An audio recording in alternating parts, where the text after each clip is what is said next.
On today's special episode of Homeworthy, we're stepping inside 4 extraordinary homes where art takes center stage and personal collections bring every space to life. First, we step inside a glamorous high-rise apartment in Dallas that's brimming with antiques, heirlooms, and Southern charm. Then we'll head just across town to explore a newly built home that channels the romance of Tuscany with moody plaster walls, dramatic stone finishes, and a thoughtfully curated mix of artwork and vintage finds. Next, we'll tour a historic home in Charleston that has been lovingly renovated with meaningful family treasures and sentimental art. And finally, we visit an Atlanta condo with jewel-toned fabrics and a masterful sense of scale that makes every inch feel considered and elevated.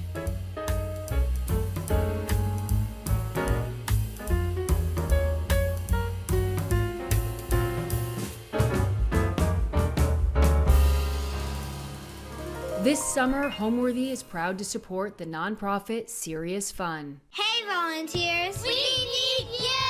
To give kids living with serious illnesses a chance to go to camp, just like any other kid. And always at no charge. But we can't do it without you. People talk about the magic of camp, but the magic is created by the people. At Serious Fun Camps, no matter what you do best, there's a job you can do here to make memories that will last a lifetime. It's magical, and it will be the best decision you make to get involved.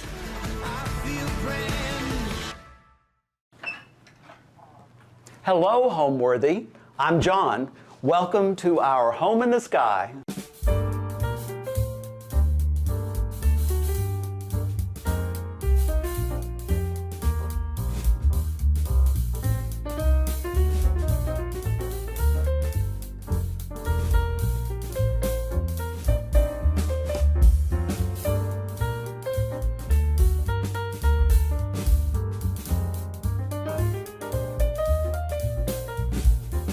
You're watching Homeworthy, where we believe every home has a story.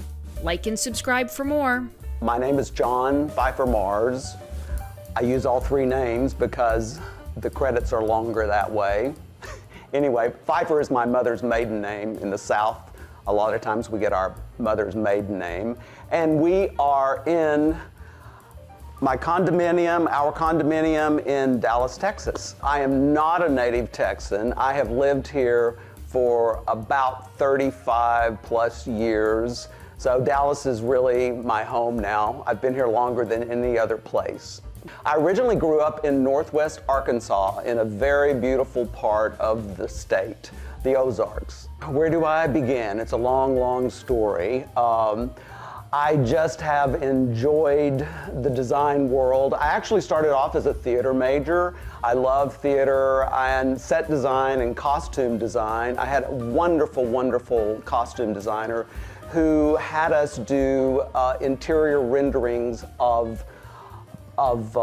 rooms based on different plays. And so I loved the study and the architecture and the time periods and learning the different styles of furniture. That was very exciting to me. And then I sort of got into the world of interior design. In Arkansas, you're probably, at that point, there weren't that many interior designers that I knew or would deal with.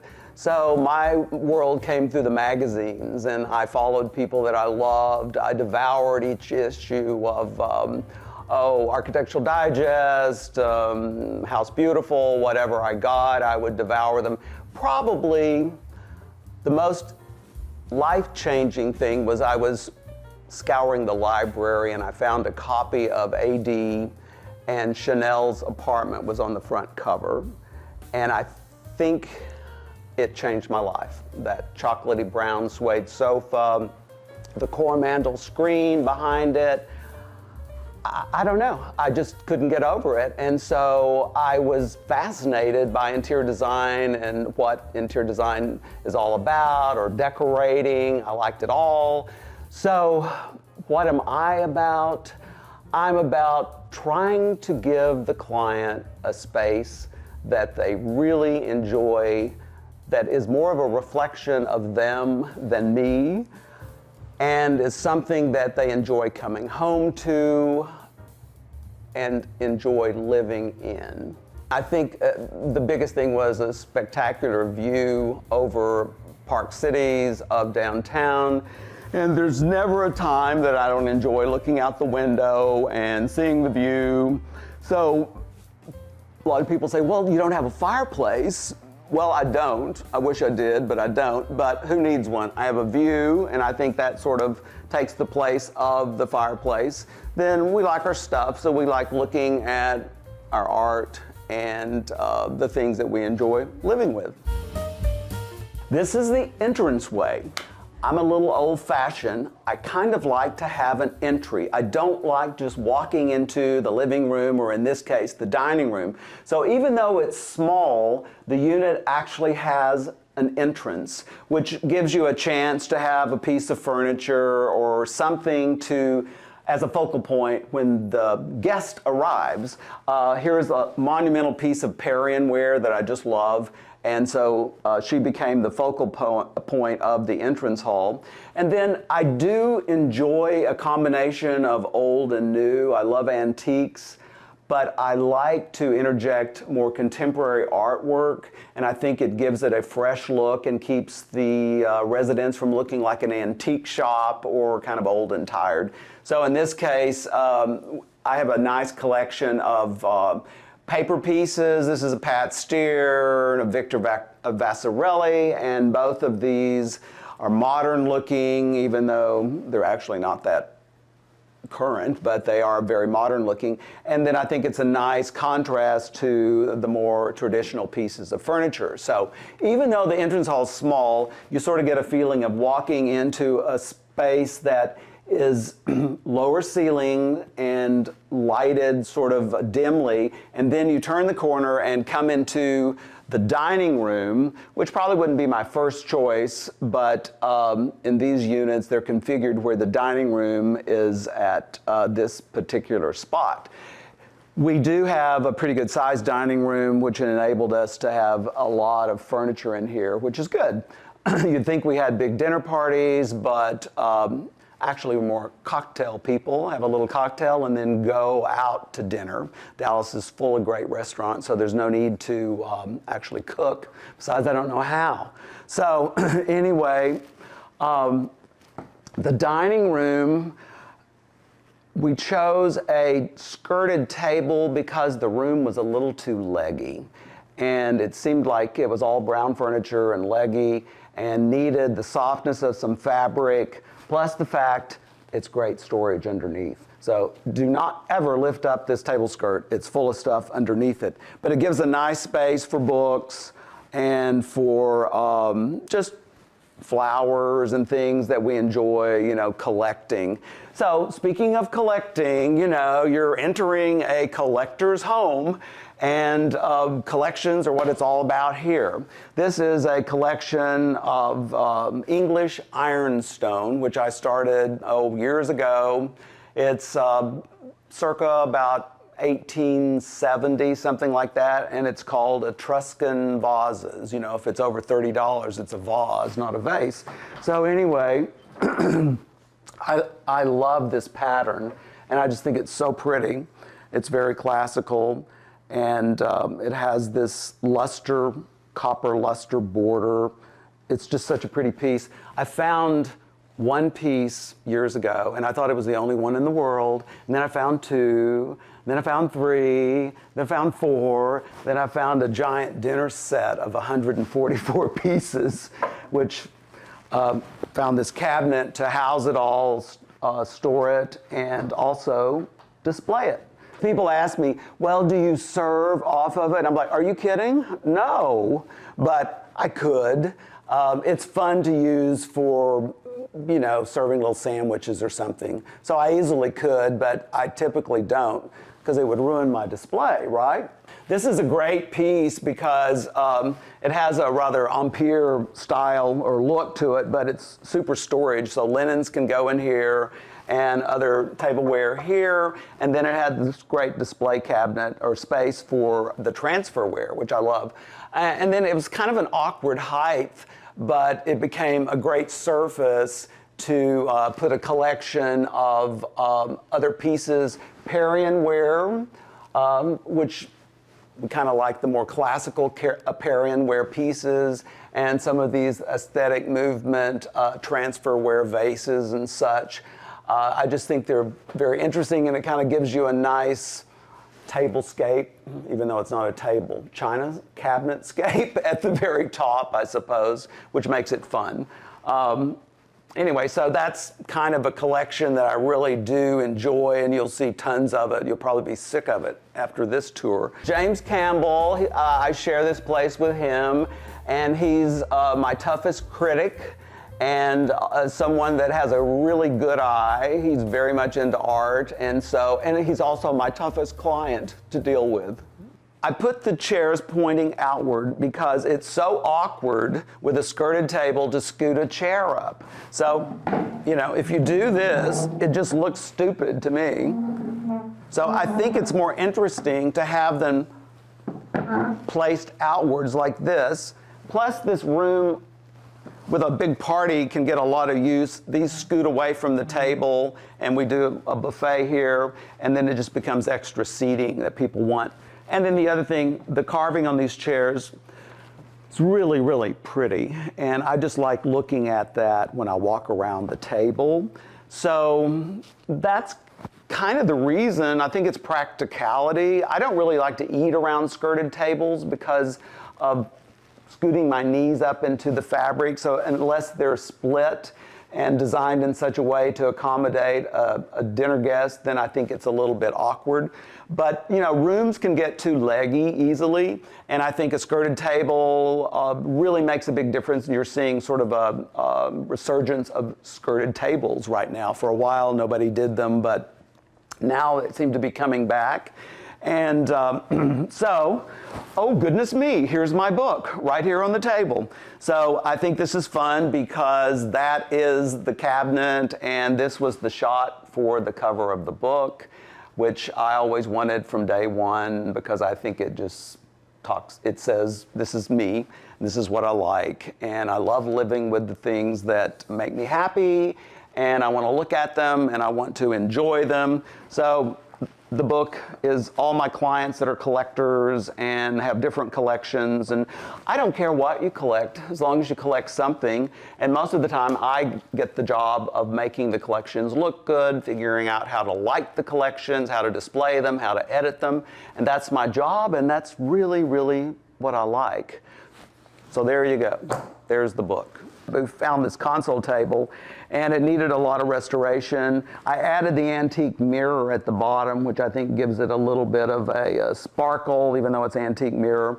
And then it's a wonderful shelf, which becomes another source of display for the large Etruscan platters and pitchers. You know, it was so fascinating how they just made every kind of tableware piece. It's very, even not only tableware, but many times they did bedroom pieces, chamber pots, so forth, so on. So it's really interesting. I have little butter pats over here that are about this big with the same pattern. It's just, you know, you find something that you like and kind of makes you happy. Maybe it's the color, maybe it's the arrangement of the classical vases and such. I don't know what it is. It just made me happy, and it does whenever I look at it. I actually have other sets in other colors too, but we won't even go there. I keep this one in here. Okay, now to my vintage stone fruit. I don't know how I got off onto this, but I did, and there's a boiled egg on the top, which, you know, I thought about getting into other things besides the fruit, and I wasn't going to do it because it was just too much to think about. But then I found this boiled egg, and it was so cute, and I loved it. So somehow it's ended up on top of the cherries and the nuts and the grapes. And these are vintage, you know, they're all made in Italy, and some of them are probably from the 19th century, and most of them are probably very early 20th century. The sliced fruit are very hard to find, and I think are very interesting. So here's a pear, that's sliced. It's just so pretty, and I like looking at it. And it kind of gives you a dining room feel. But, oh, and here's a peach half with the, whatchamacallit, in the middle. Love that. So that's the little collection of stone fruit, which I have here, and I think we've got some out at the, we have a place in the country, and that's probably more appropriate there, but I like them here, and I don't want to lose them. I like this traditional console with the Vasarely over it. I think this makes a really nice composition, and as a designer, we all have an eye for composition. And so I like the old with the new. I like the colors. I like the white of this. This is a little Henry Moore piece. This is a Dallas artist, Anne McGuire, that I just love her work. And we fall in love with something and then buy it, or we're always shopping for something for this particular space. And so we saw Anne's work and decided that was it. I think I need something over here, but I haven't found out what that is yet. I will someday. So actually, I can still shop, I suppose, for one more piece of art over there. That kind of takes care of this. Oh, these are fabulous. These are called grotesques. And they're kind of these weird, these are actually bronze. A lot of times they make them out of spelter, but the bronze ones are really finely detailed. And they're just these weird little characters, and they're candlesticks. And so I've thought about buying more of them, but I sort of left that alone. I thought I'll just keep these two. You know, it's important to learn to edit and stop occasionally. So anyway, that's this side of the room. And I will tell you, the table at one time got so covered with books that we couldn't host a dinner party, which was great, because it just had too many books on it. And they were just, every day a book was appearing, and it was becoming a problem. So we needed a pair of bookcases, and lo and behold, at auction, there's a wonderful auction house here in Dallas, J. Garrett Auctioneers, and we found this pair of bookcases with marble tops. And lo and behold, just the perfect size and scale, and all the books that had been stacked up here ended up finding a home over here, which was great. And then I think you need some little stools and benches so that you can stack some books on them, of course, or sit on them if you want to. And then the tabletop, more Etruscan. These are big serving pieces. Look at that. Is that not pretty? Love it, love it, love it. Okay, it's good to like your stuff, isn't it? A large tureen here. I have the ladle someplace. So there's just all sorts of little things. Artwork too, again, mixing sort of new with old. A wonderful little contemporary painting we bought from a local gallery that we really love. And then traditional mirrors, which we may change those out to more modern ones at some time. I don't know. It's funny to see a room evolve. I think it's a good room never stops growing and changing. As you know, it's just exciting. And as you find things and you live with it, or you see how your room actually works or doesn't work, like the books got crazy, so we found the bookcases, which really have been a lifesaver.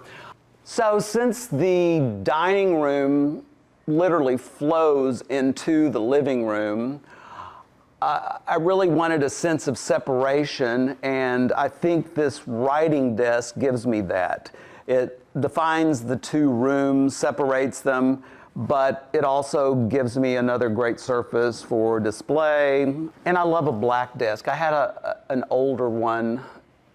Well, I had one before that wasn't as good, but I loved it, but it wasn't large enough. So I actually found this at one of my favorite dealers here in Dallas, Wolf Hall, and I loved the piece. It wasn't totally Louis XV. It was sort of getting a little transitional, and I liked that. And it had a beautiful leather top, and I love a red leather top with the edges. It just really looks pretty. So it became a fun little display area for a little collection. I like malachite and little pieces, probably some dust on that one.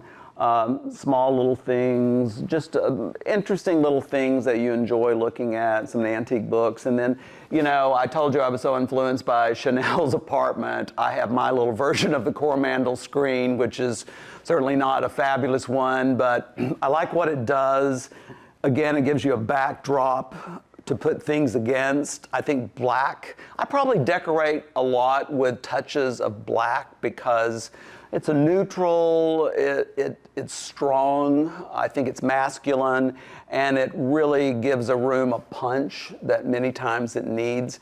The screen was an awkward height. I wish it had been taller, but I found this wonderful piece of art by some Dallas artists that I love their work, and Chuck and George, and they just do the most interesting things. I have the cartoon or the sketches for this piece over on the other wall, and I just like what the shape does above the screen. Just the flat lines seem boring to me, so I like something up above it. And again, it was more crazy, sort of modern and interesting. So I think, you know, you want to have fun. You don't want a room that's boring. I don't want an antique shop. I want it to be reflective of here and now. So it has new, it has old, and I think especially with the artwork, that gives it a more fun feel.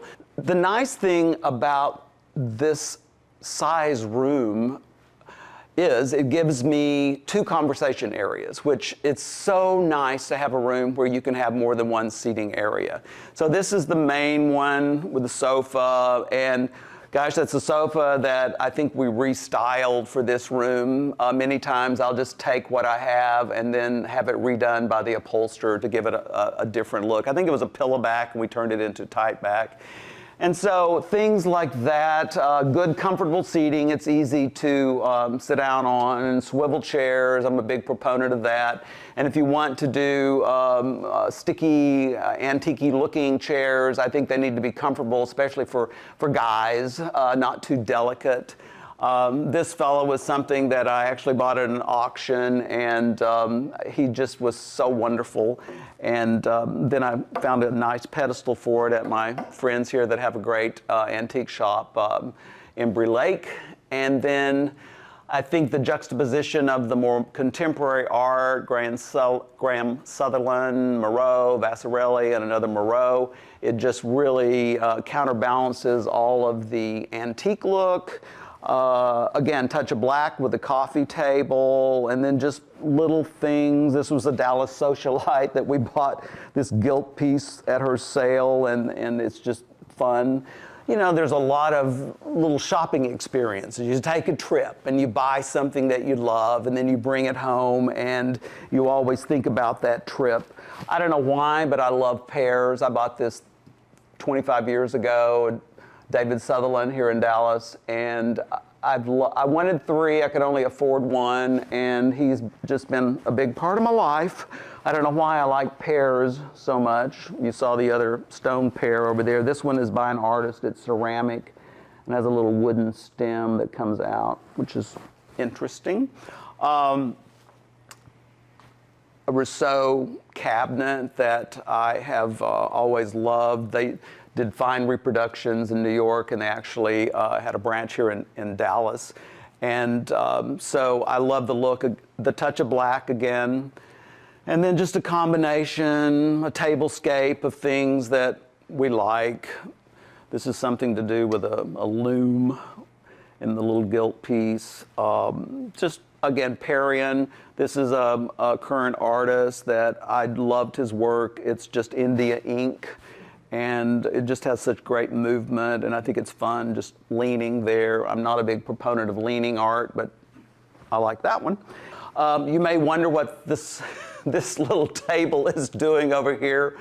You know, the table wasn't here, and it was nice to just look out at the view, but it seemed like we needed a place to set up a little hors d'oeuvre table. So found this at an antique shop, and it's a great place if you're having people over to set up hors d'oeuvres and just to be able to serve from this. They can sort of help themselves. I prepared this for cocktails, martinis, as soon as this is over, so I will probably be shaking that diligently.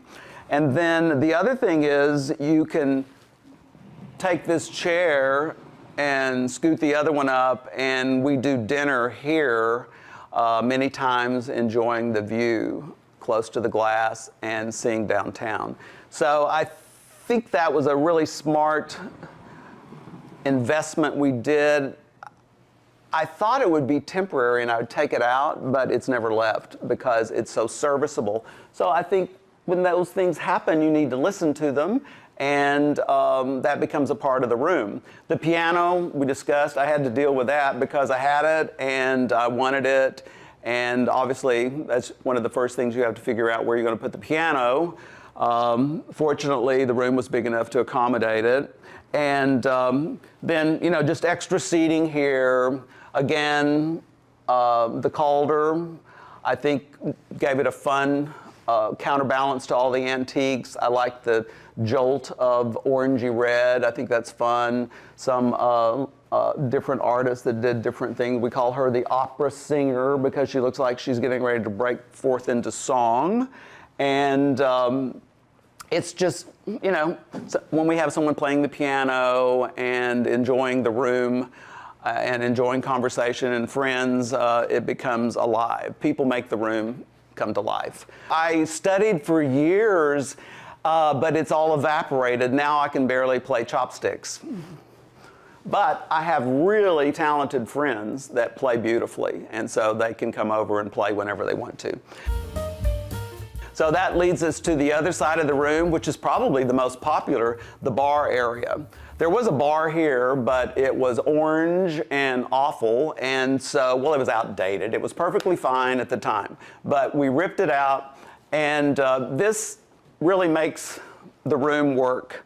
The bar has a refrigerator, an ice maker, and wine cooler. Everything is here. So when guests come, they will come into the room. They usually look out the window at the view, and then we'll sort of perch here on these. I had this little banquette built. It's actually just an armless sofa built, and this becomes a really great conversation area. And I can host and be bartender and pull out the glasses and make a cocktail because I've got all of the stuff right here to make a martini or wine or whatever you want, and then I can be with my guests, I can be talking to them, and we can carry on, and I can make them a drink at the same time. So this was the smartest thing. And so if you have a big party, the people will split up. You'll have a group over there, then you'll have a group over here, but I can kind of always monitor who needs a refill or what they need, and it becomes a really special little area for talking, conversation. Always have nibblies around here. When we're not nibbling, then, you know, I have a little thing for monkeys, and so we have monkeys, and I'm nuts about peonies. So thank goodness peonies are in season right now, so they make it fun. This is a really nice center table that I got from Embry Lake, and one of the first things that I purchased. I actually had it for my house, and I knew it was going to go here, and it was going to become this little conversation area, which just is such a nice place to, you know, enjoy your friends and sit and talk and have a cocktail. I love people coming over. We're big proponents of cocktail hour. Now, I'll tell you this, the only bad thing is people don't know when to go home, and so then I feel like I've got to do dinner, and so if I can't cook, it's got to be nibbly. So now I do finger sandwiches, and I bring those in, because used to, I think you had cocktails for a couple hours, and then everyone left and went on to dinner. Now they don't leave, they just stay, but, you know, I love them, and so that's good. It's fun to stay and have a good time. But then I felt guilty because I hadn't fed them, so I had to figure out things to serve. I love the giant cashews from Trader Joe's. We just go through them by the gross practically. And then there was a place in town that did wonderful finger sandwiches, chicken salad and tuna and egg salad and such. And I always have those on hand for a party so I could bring it out on a tray and soak up the liquor. You know, nuts, deviled eggs, all sorts of things like that I think are fun. Easy things. The point is to have your friends over, to be able to have the fellowship and the friendship and not be too worried. We like to keep the place in enough order that we can say, hey, you want to come out for a drink before we go to dinner? And I don't have to worry about things. I know everything will be pretty presentable, and I could make a couple of drinks here, and then we could go out to dinner after that. So, yes, it works. And this whole room works. I'm thrilled the way it works. I've used very little wall covering in the condo, and this is one of them. I think it's Osborne and Little. It's just a little, it's like a chagrin, and it's just a lovely little texture, quiet, and art looks good on it.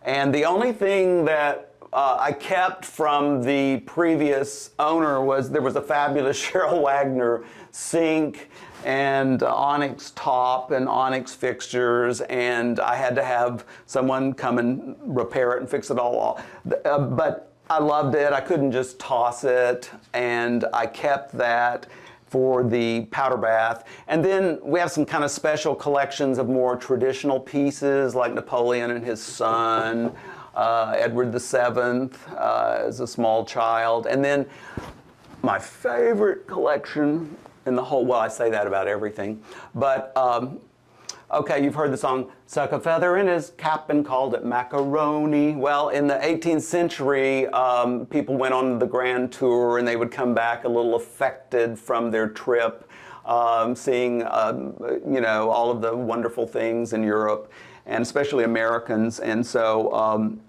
this is a set of prints, and they're called macaroni prints, and there's 6 of them.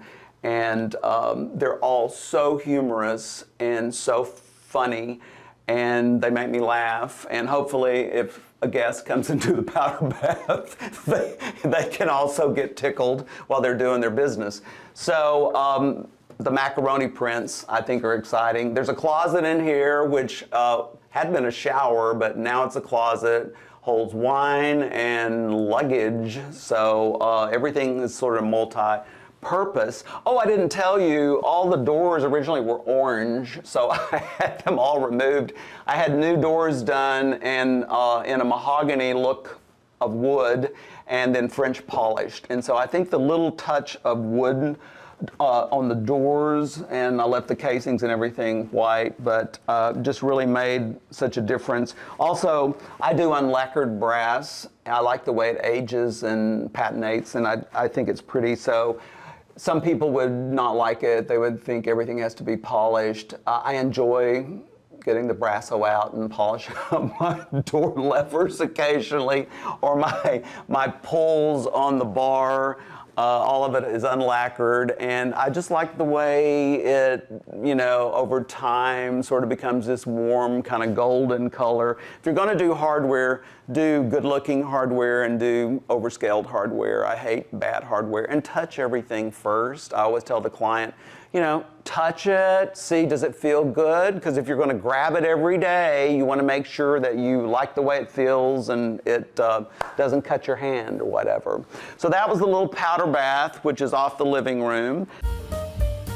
All right, welcome to the library and the room that we probably really use the most. It's a great room to relax. Again, we have the same view as the living room with downtown, and a lot of just favorite pieces that we've collected and things that we enjoy living with on a daily basis. It's just a room that's a good, comfortable room for living. This is actually a twin-size bed, so you know, you can sleep a person here, and but it ends up being a day bed with all the pillows and really comfy, cozy. There was originally an opening here into the living room, which didn't make a lot of sense to me, so of course closed it up, and then I had my cabinet guy build in these bookcases with large file drawers for just filing of different things. And this is a great place to curl up with all the pillows and put a little throw on your feet and lighting so you can read a book, whatever. And then just a collection of prints. I think these are from Sweden, and then I don't even know where those are from. We bought that, I think, at an antique sale or something. So the books, you know, books are really a big part of giving a room character, I think, and then anchoring it with this rug, which I think it was in a bedroom of another house, and it just fit in here like a glove. And then we found this antique partner's desk, and it was really a great find because it let both of us sit in here and use the desk if we wanted to. I'm a big proponent of slipcovers, and so this sofa, this is all a slipcover. It's a wonderful fabric. I think Oscar de la Renta did for Lee Joffa, I believe. Anyway, I love this fabric, and it's slip covered, and then the chair is slip covered, and then small little seat slip covers over here. We actually have the fabric for this, but haven't slip covered them yet. But I think it's, I love slip covers. You can either have a summer winter look, or you can just double the wear. I'm always sprawled out here watching TV. People say, where's your TV? Well, it's right there. There's a television there, so we can watch movies, whatever there. And then it's just a place of all of our favorite books, magazines, things that, you know, we constantly look through and enjoy seeing, and pictures, and more collections, of course. I was left a lot of first edition, really nice books by a dear friend, and so they're in here, and more Perrion. I like the Perrion bust. You know, Perrion was the poor man's marble, big Victorian item, and they did almost everybody as a bust, from Queen Victoria to Lincoln to the Veiled Lady, which I loved. A client found this, a dear, dear, dear client, and his wife gave it to me after he passed away, and it's just a wonderful, wonderful thing that I love. Again, memories and art and things that we've enjoyed. I think James's family had those lamps, and so they've ended up in here. And then more books and just family pictures. And then the top shelf I did Perrion busts. So those are all just different things, like from different trips. The center one here, we bought in Ireland, brought back on the airplane, and so everything kind of has a memory. And then just different combinations of busts, but I think they look kind of fun. I started off saying nothing on the windowsill. I just don't want to go there, but of course it happened, and suddenly the windowsill started collecting things. It's a nice deep one, so it's just natural. And that becomes another little tablescape, I guess. And you know what? It's okay. If you're happy and it makes you feel good, I'm all for it. You know, there's too many magazines, too many books, but it's just the way life is, and I think it makes a good little cozy room that you feel comfortable in, or at least we do. They're blackout shades here. They're motorized, and so you can darken the room for television, and then there's a layer of like a wool sheer that can be drawn to for diffusing the light. Everything in a high-rise is about light. And a lot of people don't think they need curtains, but you do, because everything fades, or you have your windows filmed or treated, and it's very important that you are aware of that, because the sun is not your friend for your fabrics and even your books too, so you have to be careful. This is the primary bedroom, and it's a small bedroom, and it's dark, but it's really great for a collection, and actually it's James's collection of 19th century watercolors, and they're really fabulous, but they do not need bright sunlight, so it's a wonderful room because it's tucked away, and even though there's a really great wall covering, which you can hardly see because there's so much stuff hanging on it, it's just a combination, almost floor to ceiling, of these wonderful watercolors, every kind of subject matter, a lot of cattle and sheep and different things and different artists. So it's a room, again, full of collections. I love silhouettes. This was, this was me when I was a kid. You know how your mother would drag you to some place to have a silhouette done. And maybe that's what started it. And then I just kept adding silhouettes and old and new ones. A pair of really fine ones over the bed with the full length. I think that's interesting. I like the composition too over the bed, just to sort of give it a focal point or a focus. And then these are all built-ins, which I added. There's a structural column here. And so I took the space that was left over and I wanted it to look like a paneled wall, but it actually opens up for storage, for linens. I guess this one opens over here. You can tell how many times I open it. I like a darker bedroom. I like a bedroom that is peaceful.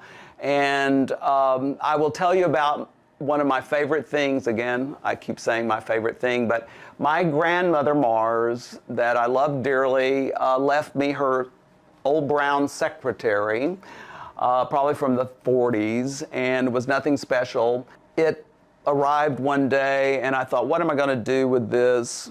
And about a month later, this gal came to my office and she did wonderful faux finishes. She had a sample board, and it was the bird's eye maple with an inlay of wood and touches of ebony. And I said, wow, that is incredible. Why don't you take the secretary and just faux the whole thing, do a faux bois finish, which is what she did. So she had it for a year, I guess. I didn't know if I'd ever see it again. And one day it arrived, and you know, it's great. It's just everything I love. It was hers, and it means the world to me. And now it's sort of reborn in this new fabulous finish, and it really became a wonderful, wonderful decorative piece that I truly love. I looked at this in an antique store for years, and I thought, that poor little old ugly lady, but she is so ugly, she is just adorable. And so finally I had to bring her home. And I've given her a nice little spot, and I think she's very happy up here. She seems like she is. She hasn't jumped off the wall or anything.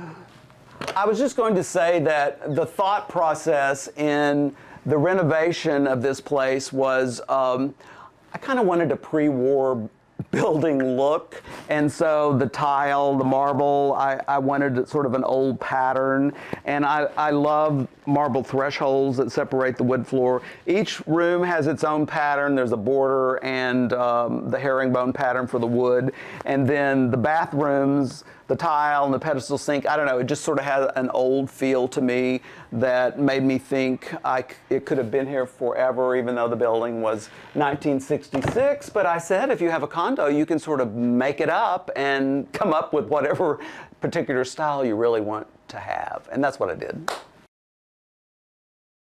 I think it's fun sometimes to do an oversized painting in a small space. And this was a huge painting which we found and was enormous and way too big. But you know what? It just made this boring little pass-through become kind of a fun spot to walk through every day. Well, we can touch on the kitchen, which, you know, is tucked away off of the dining room. And it was a galley kitchen. And actually, there was an opening for serving, I suppose, into the dining room. Well, you know, that went away really fast. We like a galley kitchen, and we like a kitchen that's sort of hidden away. And actually, I like preparing food in a galley kitchen because everything's there and easy. And this particular kitchen, we just gutted everything when the inspector came. He was like, well, you know, oh yeah, everything's okay, it just nothing works. And so we're like, okay, so we just got rid of everything. And then I realized that there was a drop ceiling, and it was terrible. You know, it was the kind they did back in the 80s. So I took that out, and then there was a wonderful designer I knew that lived in the building, had remodeled many, many different apartments, Robert Henry, and he had great taste. And I said, Robert, you know everything about this building, so why don't I just hire you to consult, and you can tell me what I can do and what I can't and what's above that wall before I rip it out. So we knew there was an extra foot of space, and we raised the ceiling, and then it gave us taller cabinets, which are really great for more storage, more dishes, of course, for people that, you know, don't cook but like to eat. And then everything is really built in. It's clean and built in and behind doors and easy. I love this marble. It reminds me of, I used to see the backs of old Chinese antique chairs, and they had these panels of marble in the back, and it reminded me of that. So this particular slab I thought was very interesting in that respect. Everything's built in, it's kind of easy, and it's a functional kitchen, which I like. And then this was kind of a little wasted area, and so we turned it into storage for china, crystal, and everything. Because you know, if you can't see it, you won't use it. So I think it's very important to be able to see what you have, and when the friends are coming over and you want to do something, even like I said, the small little tea sandwiches, I could look here and say, oh gee, I haven't used these in a long time. I love those little chinoiserie, and it's almost like a platinum border. They're just fun little dishes. And I think I have 6 of them, which is just fine for little sandwiches. I don't have any more. Got them from a wonderful antique dealer, Betty Gertz, here in Dallas, that is no longer with us, but she had one of the best shops. And so I can see everything, therefore I can find it and use it. China, crystal, blah, blah, blah. Tablecloths are stored over there. And then we just did a pocket door with the frosted glass, so that it sort of gave me the feeling of lighting in here. I didn't know really what was behind it, or you wouldn't really know. And that's kind of the kitchen. You know, you got a TV, and that's pretty much it. Our home is a sanctuary. It's a place where you come at the end of the day, and you're surrounded by all of your memories and the things that you love and enjoy and make you happy. So it's a place of peace and calm, and hopefully it's a reflection of all of the things of your life, probably.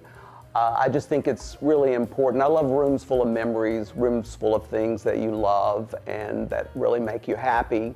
We're always flattered if someone comes over and likes the condo, but it doesn't really matter, because it's really doing it for me, for us, making it a space that we really enjoy living in, surrounded by all the things that we love.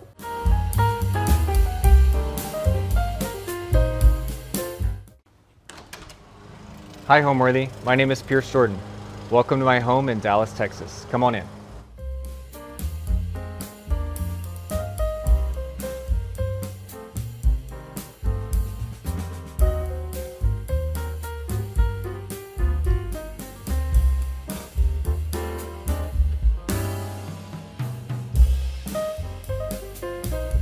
You're watching Homeworthy, where we believe every home has a story. Hi, my name is Pierce Jordan. I live in Dallas, Texas. I'm a residential builder and interior designer. Welcome to my home. I built this house in 2024. It took me about 14 months to build. Designed it from the ground up. I took a lot of inspiration from Europe. I travel there often throughout the years, and I wanted to bring an authentic feeling to Dallas, and something that doesn't feel brand new, like when you walk in. So when you see the house, you'll see a lot of antique elements, but modernizing it, making it fresh, and creating spaces that have reason, and creating a cozy environment for when I come home, it's relaxing. So for the last 10 years, I've been building houses, and they're spec houses, so I've had to play it safe. So for me, I wanted to explore color I wanted to create some drama. I wanted to explore design that I haven't been able to in my career. Doing it for my personal house, I was allowed to bring in dramatic colors, bring in some personality.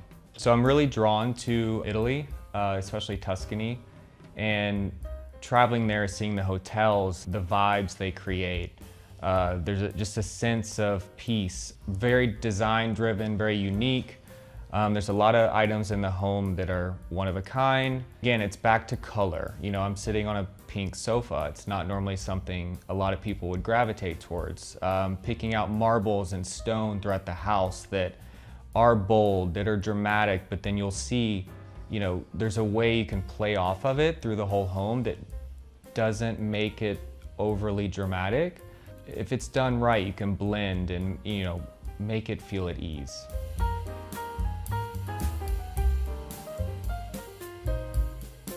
So here we are in my foyer. Wanted to blend some of the new with the old, starting with the marble floors, antique and honed.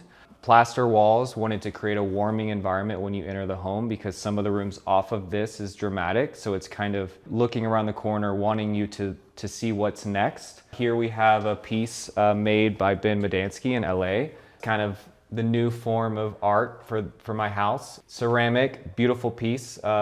Embodies a lot of the colors that we're gonna mix throughout. So yeah, here we have the staircase. Wanted to create a plaster, very clean look. Subdue it a bit, but still, it's in your face when you walk in the door. And next we're gonna go to one of my favorite rooms, is the parlor in my house, which is right off the foyer. Again, we're going into more of a dramatic room, play on color. It's like a deep red, dark maroon plaster. Added some paneling throughout to kind of create some character, mixing new chairs, an old coffee table, as well as a 1950s sofa. It's a really nice spot to have a glass of wine at night with friends. Creates a really cozy environment, and I also use it as a welcoming sitting area when I have people over. One thing I wanted to point out is the fireplace over here. Very simple modern plaster mixed with an old antique tapestry. The tapestry my grandmother got in the 1970s. So it's an heirloom piece that I adore, and it was amazing that I was able to fit this in the house. These are two chairs that are from Lawson Finning in LA. Custom fabric. It was fun to do a two-tone, kind of bring in some pattern play, mixed with pink sofa, a 1950s vintage sofa that I had recovered. So this is a fun little camel stool that was found at a vintage shop in Palm Springs. Very fun little find. This is a coffee table antique made out of stone, kind of a brutalist concept that is from a very cool store in Nashville called Innaby Home. So off the parlor, I wanted to show you something fun, which is a kind of a hidden bathroom. It's a way to keep it clean in here, but obviously, everyone needs a powder bath.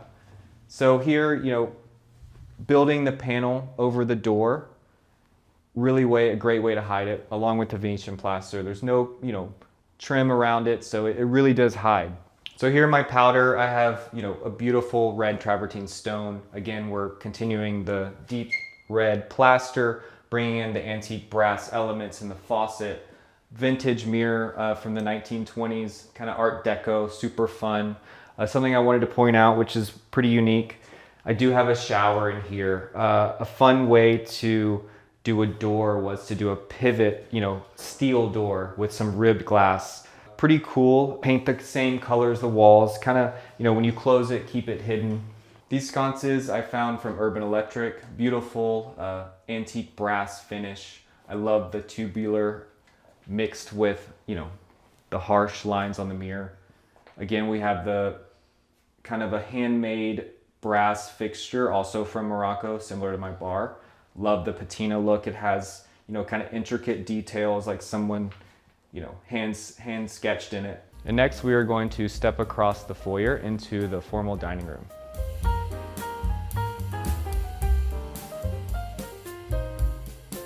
So this would be my formal dining room. This room probably embodies the house the best, mixing old with new. One of the first things you notice when you walk in is the wallpaper made by Joshua Green.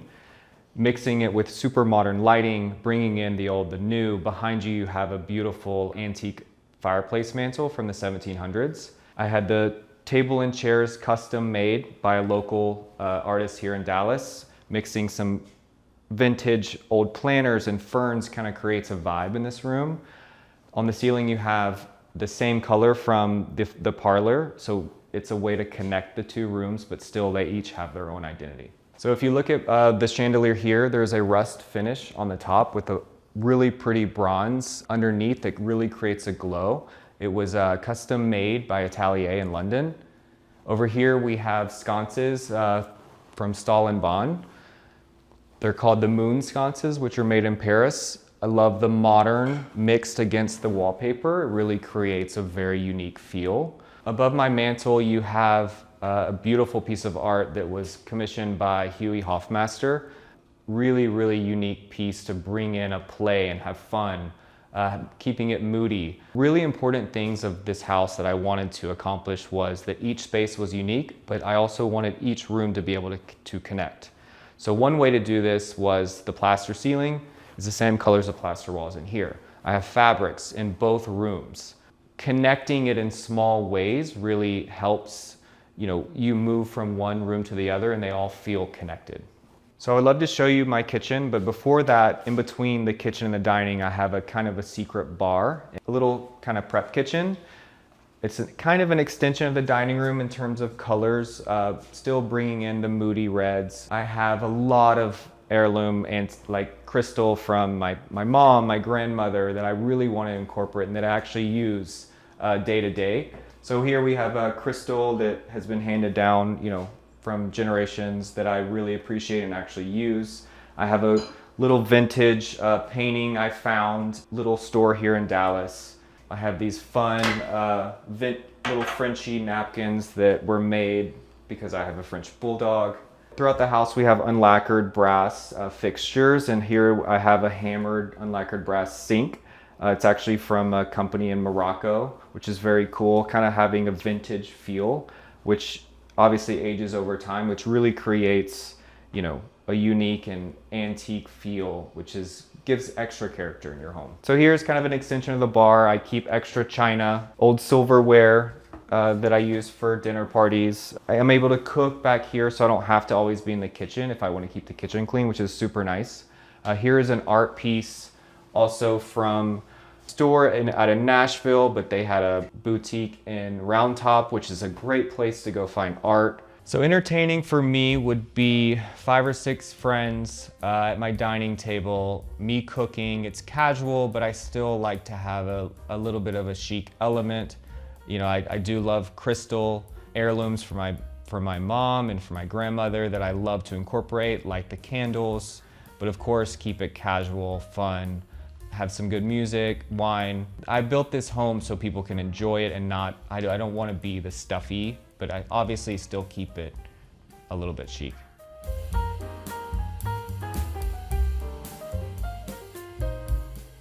So welcome to my kitchen, which is one of the places I'm in the most.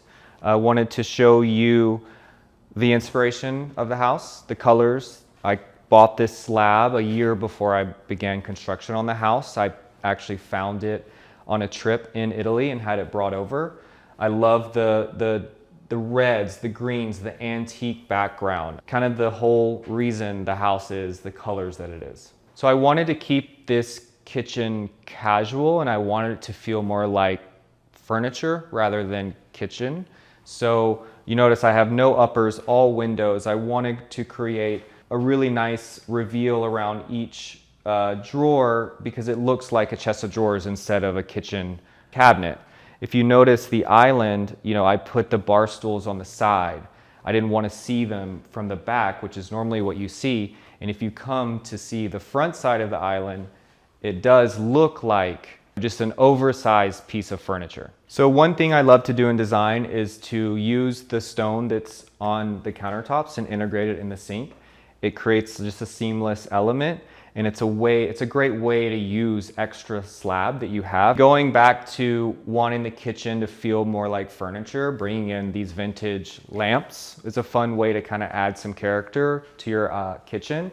Again, another heirloom for my grandmother, finding some cool vintage pieces, some handmade pottery from a lady in LA, styling it that's casual, but still you're able to achieve a pretty chic feeling kitchen, and it's it's unique. So I love to cook, and so throughout the years I kind of learned my favorite way to lay out a kitchen. I like to have my sink directly across the range so I can go from one to the other. I do still believe the triangle rule, keeping my spices in the drawer next to it. I know a lot of people are scared not to have upper cabinetry, but actually, having all drawers next to you, it's easier to access things. In between the kitchen and the family room, I have a fun vintage table from Nikki Kehoe in LA. I have these stools that if someone's wanting to eat, near the living room but doesn't want to sit on the couch, it's just a casual way to sit down at a table. So next we have my family room. One of my favorite pieces that I have ever bought is a 1700s wallpaper that has been framed, which is here on the wall. I had to make sure it would fit in this house and design kind of this room around it. It's a French artist that was actually, this piece was found at a bank in the Cayman Islands, which is kind of random, but found it at a local antique store in Dallas, and it's a part of also the colors and the tones that set the house, because I had this piece before. So here I kind of brought in, the deep purple aubergine color for my sofa. Again, it kind of matches with the front of my house, bringing that element to the rear. Here we have a travertine coffee table by Form LA, which is very fun to have kind of the scalloped edges. Here we have an onyx side table, which is very fun, has a slight green color to it. This is a really fun chair. I love the fabric. It kind of has like a woven, intricate piece, which is pretty unique. I wanted to design a fireplace that kind of had a Parisian inspiration. I used actually cast stone. It was, I designed it on paper. We put it in cast stone and it was made, and it has a nice kind of antique feel, even though it's, new. And so it's a good way to kind of bring in an earth feeling in this room. So I have, a kind of beige off-white wool rug. Wanted something durable. Pairing it with a darker sofa kind of allowed it to stand out in the room. Otherwise, creating pretty simple colors, I really wanted that sofa to shine, and then, it still connects it to the front of the house. I brought in some pillows from one of my favorite textile called Kufri, and they're based in Dallas, and she does amazing handmade textiles, pillows, bedding, really, really unique brand. Another thing that I love in this room is this kind of geometric lamp, which is, kind of bold, but it kind of creates, it's a moment as well, almost looking like a sculpture. So in the back of my living room, I have 3 French doors that are arched, and it's a way, to let in a lot of light, but it creates, it creates a good visual when you're in the living room. The arches also mimic, throughout the house, they're barrel ceilings. The staircase has an arch to it. So it's, slowly incorporating small details that connect throughout the house. I actually started in finance, figured out that wasn't my route. In 2014, I bought a couple of lots in Dallas, learned how to general contract. One thing led to another, became a snowball. Through that process, I learned a lot about design, fell in love with it. So it's really, over the years, I've just learned as I've gone, taught myself, and design has become, my passion. Building is my career, but design is really, what I'm here for. Other than, my main career of being a builder, last year I also started a design company with my friend and business partner, Evan Crenzian. Shane and Pierce is the design firm, and we do client work as well. So it's been fun to explore, more of our taste and blending the modern and the old, because he's from California. I'm originally from Mississippi. So we kind of had 2 different backgrounds. I grew up in, the Old South. He grew up in modern, a modern home in LA. So it's been fun, and clients are, find it interesting that we have kind of these 2 plays together.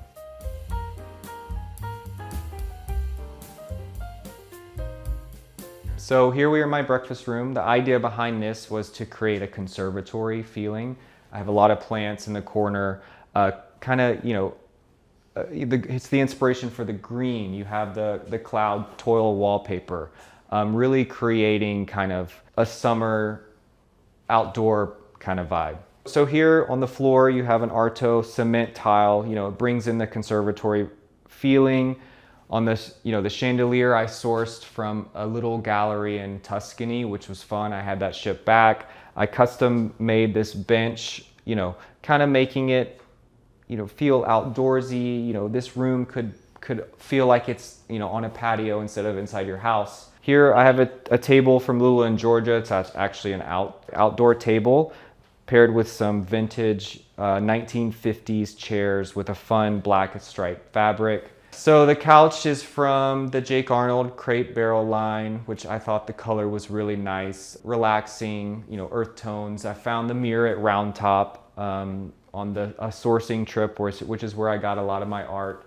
Along with the chandelier from Italy, I also found this mirror at the same shop, which is fun. It has like old candlesticks on it.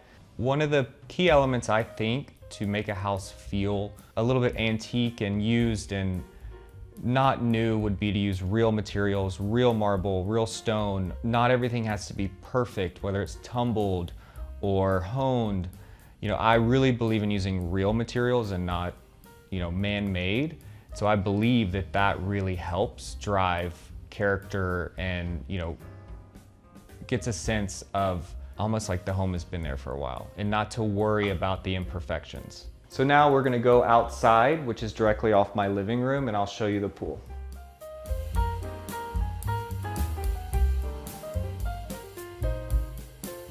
So this is the outside on the back of my home. Wanted to kind of show you some of the European elements I wanted to bring to the exterior of the house. Brick, I did kind of an antique schmear. Also combining it with, it's called antique cast stone. It's a finish around each part of the window. And again, here you see the French doors, which, is the arch that kind of embodies throughout the whole house. Also adding the gas lanterns on each side kind of creates a sexy moment. So here on the floor, on the patio, I did a cobblestone inlay, which was reclaimed also from Europe. It was a fun pattern play, new stone, Pennsylvania bluestone with wrapping around each one with the reclaimed cobblestone. So, a way to kind of soften the exterior of the house is to add vines. So actually around the whole house, I have vines that will eventually just keep growing. And it's a way to kind of make the house feel like it's been here for a long time. I wanted to have fun with the pool. I found really pretty porcelain tiles. And so we created a stripe. It's kind of a off orangey amber color with an off-white, and it's kind of an inspiration of what you would see at a boutique hotel. So kind of that was I wanted this to feel like you could be at a small getaway somewhere.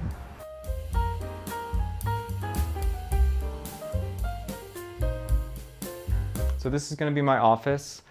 Really wanted a really soothing green. It's actually the same green that I use on the ceiling in my breakfast room. So I found this beautiful desk online from Forum in New York, put a kind of black soapstone on top. It's a great serene space for me to do some work. I wanted to keep it simple, casual, and keep it me. So this is a big chest from Crate & Barrel, also on the Jake Arnold line, which I thought was a fantastic design. The art pieces I found in Round Top. Up here are some fun urns that also were sourced in Round Top.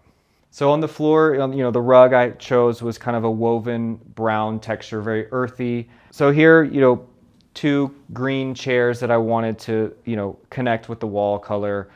It's also from Crate & Barrel, Jake Arnold line, which I think they are a very cool design. A lot of my rooms are color drenched and they're all the same color. I believe do things what you love and not worry about if it's a trend or if it's out of trend, because it's always going to be changing. Source things over time. It's important to, not follow what other people are doing, have fun with it. Next up, we're going to go to one of my guest bedrooms, which is going to be connected by a Jack and Jill bathroom. So in the Jack and Jill, I do have a fun way to do a shower wall, which is by Taladec. It's a plaster but waterproof. It kind of creates like a spa environment with a really fun tile on the floor for Zia. A good way to also use stone is to wrap, doorways. So here I wanted a built-in cabinetry, have a clothes hamper at the bottom, lots of built-in shelves, hide your towels, everything, kind of put it away. I like to keep things tidy and clean and not, pretty organized. So here in the Jack and Jill, we have an ocean travertine on the countertop. Water fixture is by Waterworks, which is one of my favorite brands. It's unlacquered brass, which ages over time. These are super fun sconces that kind of look like cups in a way, and they're from Guard, which is a great source for lighting. The mirror here has kind of like a woven texture, and it's by Amber Interiors.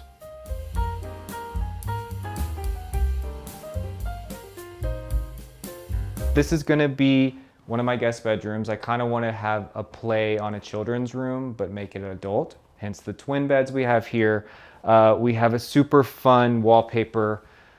It's a New Orleans scene. I grew up going there, originally from Mississippi. It was kind of a weekend spot for us. A super fun play on, scenes throughout New Orleans. A good way to kind of make wallpaper stand out is to, create a dark trim, and it's actually just a darker green. So it's connecting the office green, but making it a shade darker so you have kind of framing out the wallpaper in the room. So a fun way to kind of play on texture with beds, I actually did 2 different bedding, but they, mix. Here we have bedding from Cultivar, which is one of my favorite kind of relaxed brands. Right here are a sconce I had made from a friend. He does kind of design and makes furniture as well. Very fun, kind of, fun and playful. On this bed, it's kind of just a different color texture, but they still intertwine by Cultivar. So the duvet is actually from Pottery Barn. It's kind of like a light green, which is again playing off the greens in the room. Here is a fun side table in burled walnut, and then this super fun kind of mushroom little trinket. So here I found this old desk at an estate sale here in Dallas. It's one of my first purchases, as I started wanting to get into design and furniture. Also, I have an antique mirror that was given to me by my mom. I've had for years.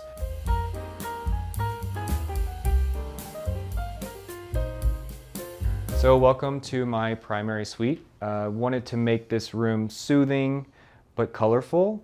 A way to do that was kind of a play on patterns. You have a striped, blue rug here mixed with a beautiful fabric from Zack & Fox, but it's very heavy and printy. Going back to the bed, the bedding is also playful, adding colors. There's a lot of things going on. My idea for this room is to make it soothing, even having bold patterns, bringing in some vintage side tables, bringing in kind of light colors with the fabrics, setting the overall, calming environment for when I'm ready to go to sleep. So behind me, I have a piece of art I found at a vintage shop. I love landscapes. It kind of reminds me of, something I would see in Tuscany, which again is one of my favorite spots.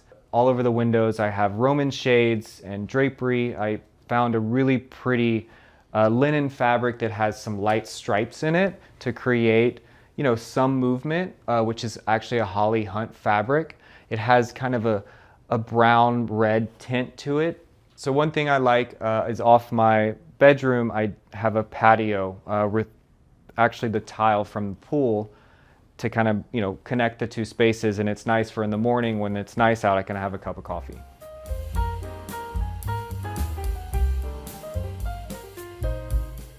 So this is gonna be my bathroom. It's one of the coolest rooms, I think. Found this marble also on a sourcing trip to Italy. Found it before I began construction on the house. It is a Calcutta Rosa, super unique. It has some beiges, some pinks, some grays. A way to kind of soften this marble is to, create plaster in a color that, subdues the marble a little bit because it is very loud and busy. So the whole bathroom, I wanted to create a wainscot out of the marble. So here you can see, slabs with details around each one, which makes it really beautiful, elegant, timeless, something you would see in Europe. So here I have, a freestanding tub. I wanted to do a matte finish. Curves, against the hard, the hard lines in the room really makes it soft and inviting. The fixture is also unlacquered brass, which gives it an antique feel. This painting here, I also found at Round Top from Innaby Home in Nashville, and it's fun, dark, dramatic, good, juxtaposition against the walls. Here we have the bistro curtains on the windows, which kind of, I still wanted light in this room, but needed some privacy. Found this stool also in Round Top by Amelia Tarbett, who's very, very cool stuff. It's like retro. It has an off orange color, which also is pulled from the slab. So this is gonna be my shower, which is super fun. I've actually picked a pink subway tile from Ann Sachs. I wanted to explore bringing in some pink to this bathroom without making it feminine, keeping it neutral. Again, I have continued the marble wainscot around the whole shower, as well as a marble slab on the floor. A fun way to do a shower door, instead of frameless glass, I did, a brass door at a pivot, really something unique, creating a small detail. So the fixtures in the shower are also unlacquered brass from the same Moroccan company. Very fun, antique, spa-like. Actually, in the ceiling in the shower, there is a skylight, which is a cool way to bring in light. So here we're gonna walk into my closet, which is an extension of my bathroom. Wanted to create, kind of a small store feel. The chandelier I chose in here it's a leathered chandelier. It's a fun texture to bring in. I don't have much leather in this house, but the color was really nice against this wall color, which is called Dead Salmon, which is a very funny wall color, but it is one of my favorites. Obviously I wanted to design this closet to be very pretty, but it needed to have function. I loved adding all built-in drawers that you can hide. Each drawer has a specific purpose. Walking in, you can see the shoes on the wall from back there. Each door I have specific types of clothes, so it's a really good way to organize.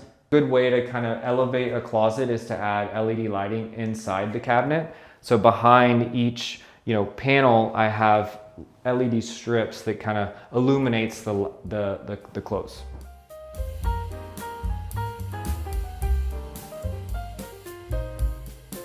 So this is gonna be my laundry room. Wanted to make it fun, have, playful. A lot of people kind of overlook laundry rooms. So wallpaper, make it super busy and, colorful. It's a wallpaper from Schumacher. Floor is a tile by Zia, white and red stripes to kind of show some personality to a room that usually is not paid attention to. Home means a safe haven. When I walk in the door, I want to feel at peace. I can be a homebody at times, so, having a relaxing environment really helps me so I can focus during the day, because I am in construction all day. Can be a ruthless job, and coming home to something that's peaceful is very important to me.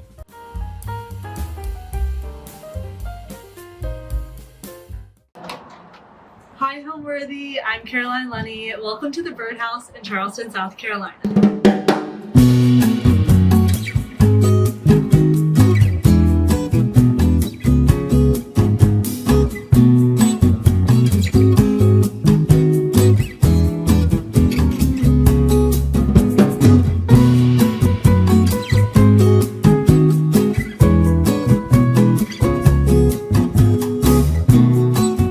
Watching Homeworthy, where we believe every home has a story. If you're looking to make your own space more homeworthy, we've teamed up with Cherish, our go-to online destination for chic, one-of-a-kind finds, sourced from the world's most wonderful vendors. Mercury drops are from an artist I found on Cherish. Whether we're after a bold statement piece or the perfect finishing touch, Cherish has extraordinary items that leave a lasting impression. This table I bought on Cherish from Berlin, and it has a little bit of it's a tray, and it is mid-century, and it's one of my favorite pieces. It's where we find iconic looks to set homes apart. I think many dealers would agree that Cherish is the absolute best. So to support Homeworthy and discover amazing items from Cherish, scan the QR code or click on the link below to start shopping. My name is Caroline Lunny. I am a founder of a marketing agency, and welcome to my home in Charleston, South Carolina. I have lived in this house for about 3 years now. 3 years ago, we did a complete renovation and I brought my sense of color and wonder to this home. I call it the Birdhouse because it has a bird on the front, and I love living here. I used to live down the street from this house, and every day I would come home and pass it on my way home from work, and I would always say to myself, if someone got their hands on that, that could be such a magical place to live. And then when I saw it come on the market, I pounced on it and was so excited to completely redo the whole space and bring lots of color and put my own touch on the house. We did a lot of renovations on the place, nothing major like walls torn down, etc. And we have all the original floors, which is one of my favorite things about the house, and the original windows, which are very old. That house is about 90 years old. However, we redid the paint colors, we kind of redid the flow, and just brought it to this era while still keeping its charm.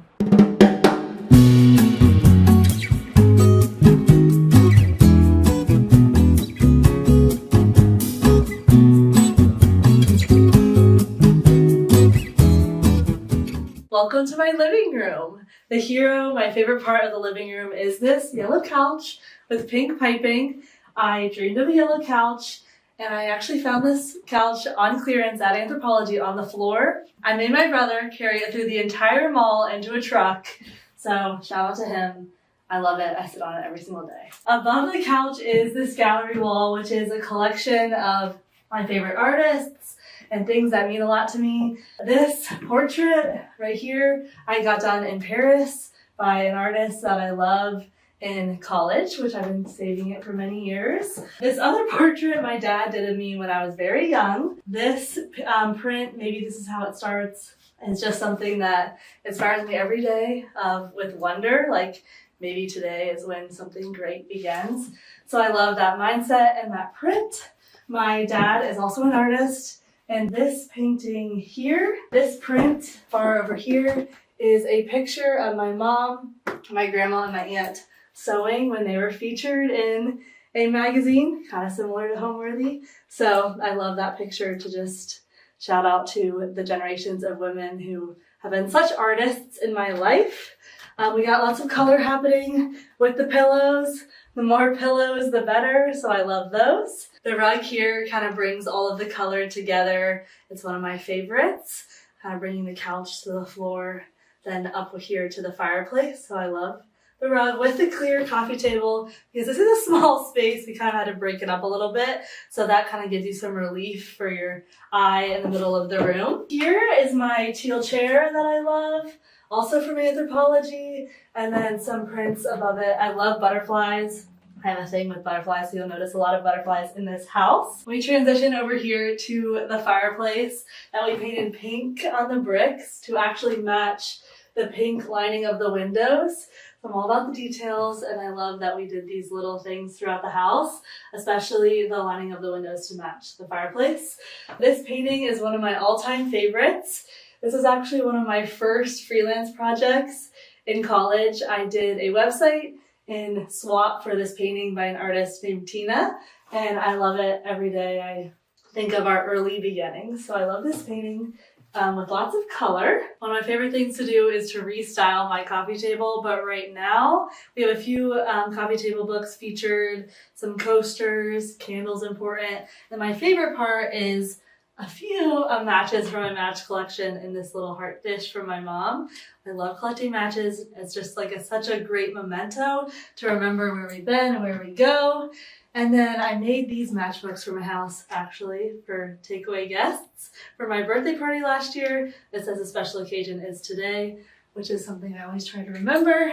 And I love keeping those for guests in my house. We are in a smaller space, so something I thought about when designing this space is how can we bring more light in here and make the most of the space. Something that has helped is this mirror.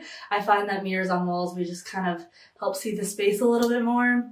other things is I'm always trying to declutter, get rid of stuff, which is basic, but it is very helpful. This is where my TV is, and all my treasures and books I kind of store in this piece of furniture. Some highlights. This picture is one of my favorites. It's of the house originally when it was built in 1930s. So I love kind of honoring that and remembering where the Birdhouse came from. So that's a special picture that the owners shared with me when I bought the house. Others are pictures of my family. I love the bright pop of these coffee table books. I love a coffee table book. And then inside is kind of where the rest of my collections and collected items goes. Next, we're gonna head into my kitchen.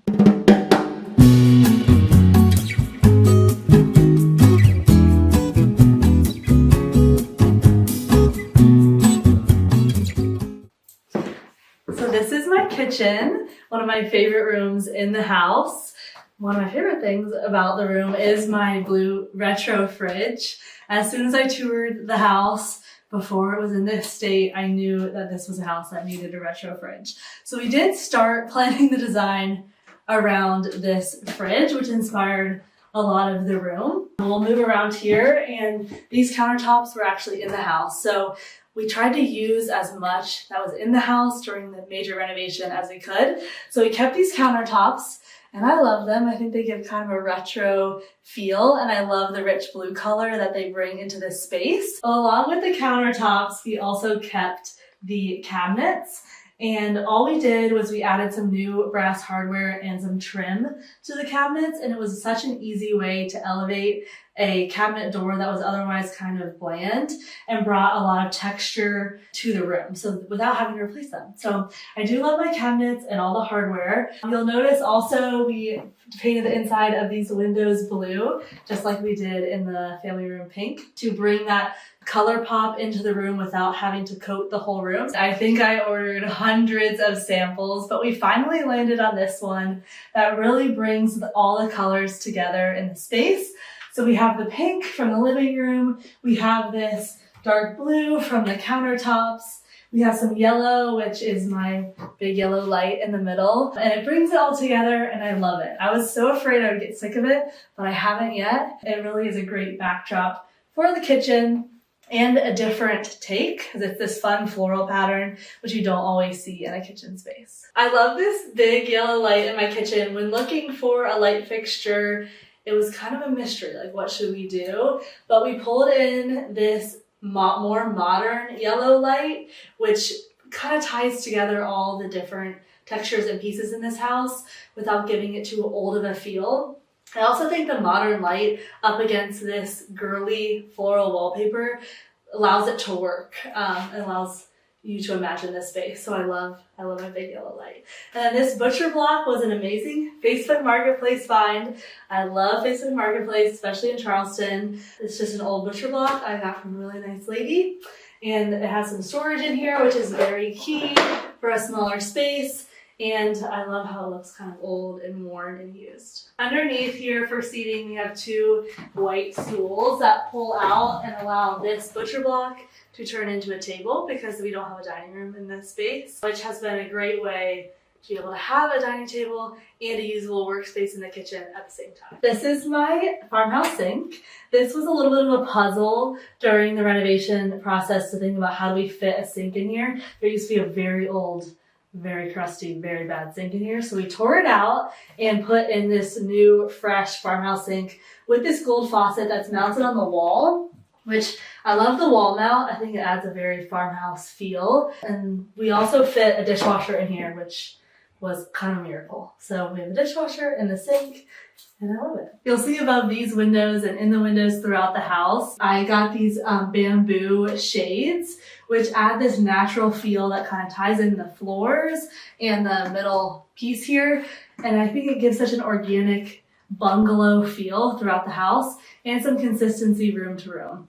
So you'll notice these in my bedroom, in the living room, etc. This piece of the kitchen was actually completely new. So what you just saw over here, it was original, and this was a new piece. So during the design process, we kind of asked, how do we make it look like it blends? In the attic of the house, we actually found some of the tile that's the same tile as the countertop. So we were able to bring it over here and turn it into the backsplash, which really brings the two pieces together and was just kind of a stroke of luck.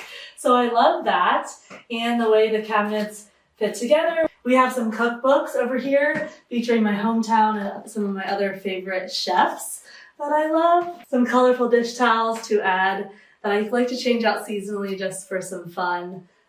Candle, my Le Creuset, all the essentials. This is my bar cart. I love the raffia and bamboo influence. I also kind of hate working with black. I never really use black, but we were able to bring some black in to tie into like the oven and the other black pieces that you see, kind of give it a grounding feel. But I complemented the black with a lot of colorful glasses. We have a lamp, which brings in a lot of light. I love adding a little lamp to any space, especially a bar cart in a kitchen. I love a lamp in a kitchen. And then this piece is something I found in an antique store, and it says, "In this house of peace and rest, we welcome you, our lovely guests." Before the renovation in this kitchen, there was some sticky tile placed on top of these beautiful hardwoods. And so when we pulled it up, we were so excited to see that the floors were intact, and we just did some refinishing, and now they're not perfect, but I like the imperfect, beautiful original look of them. Another thing we did in the kitchen was bring this beadboard in with this chair rail trim and allow us to use wallpaper without it being overwhelming. And I love that it brings some relief to your eye, but still some character. So it is a new piece, but it looks kind of original. My go-to design tip is just, if you love it, it will all look great together. And my other tip is I started collecting stuff for my future house since I was very young, and that has definitely paid off. It was a little crazy at the time because you don't have a house yet.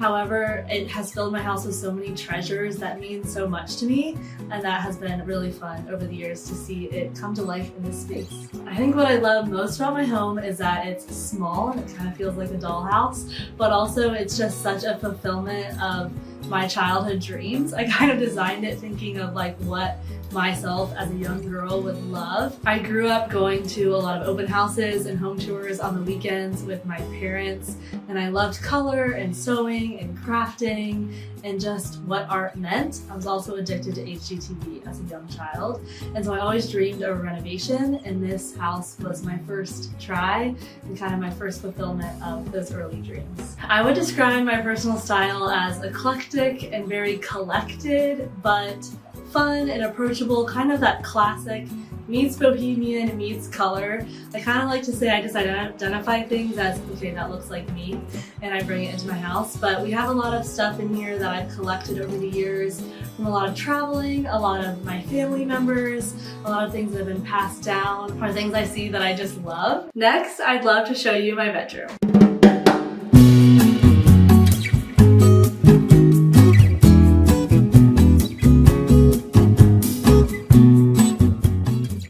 Welcome to my bedroom. The best part about my bedroom is my green bed. I wanted a big, bright pop of color, and the green definitely achieved that. However, it's still a bedroom, still a place to relax and wind down. So I tried to think about how do we combine the green with some more relaxing textiles and colors. So we brought in this blue shade, which is my favorite, and this brown throughout the linens, which I think really ground the green, but also give it its moment. This was a big wall, so when we thought about what art to put on the wall, I had these prints that I brought back from Italy, and I complemented by getting some inexpensive frames and spray painting them and then arranging it in this unexpected order to bring in some color that matches the lampshades and the beds, but also that brown grounding color in the prints. These two side tables were a Facebook Marketplace find, and I love that it has two levels here so that you can really show off a lot of these coffee table books and little tchotchkes and things that I collect. So on this one, we have two boxes from the World Fair. So they made these for World Fairs throughout the country, and I have one throughout the world, actually. I have one from Italy and one from Paris, and I love those. I found them at a flea market in Milan, Italy. So those boxes are really special. And then I have it complemented with some classic gray Malin coffee table books, some other jewelry boxes, and other little figurines. I love these lampshades. They're fabric lampshades that are pleated and bring a lot of color against this neutral lamp. This painting is also painted by my dad of me as a little girl in northern Michigan, which is my other favorite place to be. Now we'll go over to the other side table. Same lamp happening over here with this matching lamp and lampshade. And then again, I love the two levels here because it allows you to display a lot of stuff without it feeling too cluttered. So on the bottom level, I have some of my favorite books and other little nightstand things to hold my jewelry, etc. A picture of my mom and I, and some more boxes, including this bleak heart and this Magnificat print that I found also at an antique store. I love Belique. A lot of the women in my family are Belique collectors because we're very Irish, so you'll see that throughout my home as well. This painting is from my grandparents' house. My grandma so generously gave it to me. I have so many fond memories of it being displayed in their hallway. So during dinner parties and holidays, I would always see it and imagine myself one day being at some type of ball like these colorful ladies are. So I love waking up to it in the morning. This is my dresser, another Facebook Marketplace find. I was really looking for this vintage refinished pine feel, and this one really struck the exact thing I was looking for. On top, I added this tray that holds all of my jewelry. I love jewelry, so we always have little boxes and little trays to hold my earrings and all sorts of things that I love to collect. This mirror is actually from Home Goods. I found it and just loved the floral wood design. We have a blue lamp with this scallop shade to bring in the scalloped bedding as well. I also love this dresser because I try to think about when I'm buying furniture pieces, if, God forbid, I went to a new home, this dresser could also work in a living room with bar stuff on top, or it could go in different places. So I love that this piece will be with me for a lifetime. Here I also have this little candelabra moment I also got at a thrift store. Above my bed is this chandelier that I love, and around the top, this was actually original in the kitchen, and I took it off and I spray painted it and painted it blue to match the fridge and the paint under the awnings, and I put it up here with this chandelier that has this floral white ironwork, so it really adds a feminine touch to the bedroom. Next, I'd love to show you my bathroom.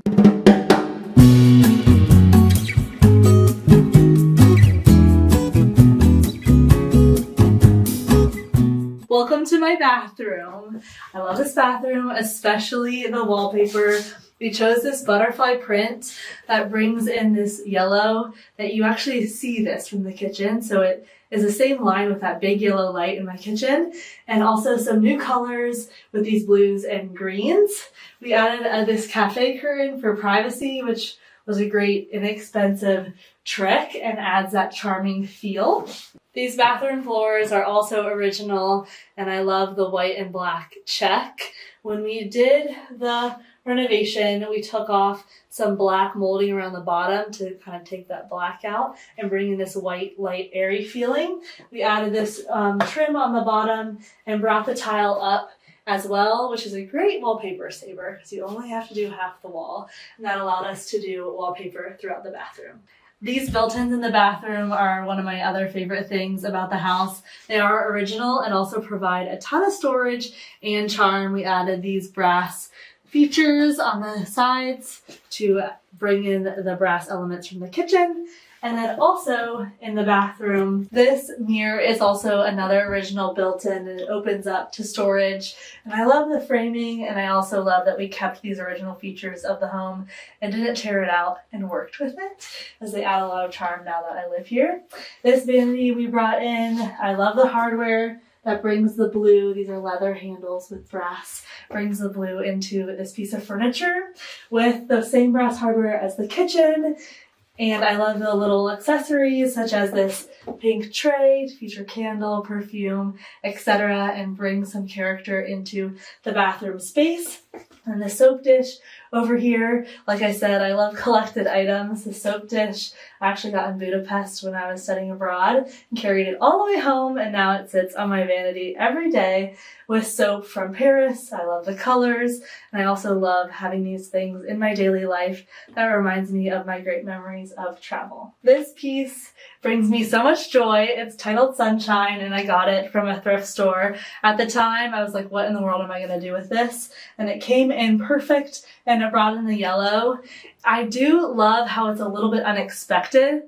Just like they say in fashion, with the wrong shoe theory, I love practicing the wrong art theory. I kind of thought about bringing in something soft or simple as an art piece above the toilet, but I love that we did this bold, funny, funky print. I started Migrate Marketing, which is my marketing agency, about 2 years ago. However, I was always doing content creation and digital marketing freelance since I was in college. So I started building it then, and I moved to Charleston about 4 years ago and found that this is just the perfect city for people who are creators or making or doing something exciting.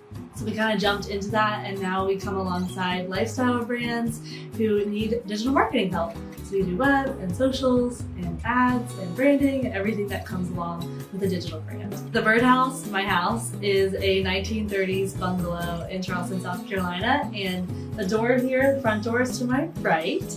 And you come in on the porch, and then this is my living room, and then you head into the kitchen, and then there's 2 bedrooms to the left, so it's a 2-bedroom, 1-bath house, and then we have a laundry room off the back, and then it goes into my backyard. Next, I'd love to show you my guest bedroom.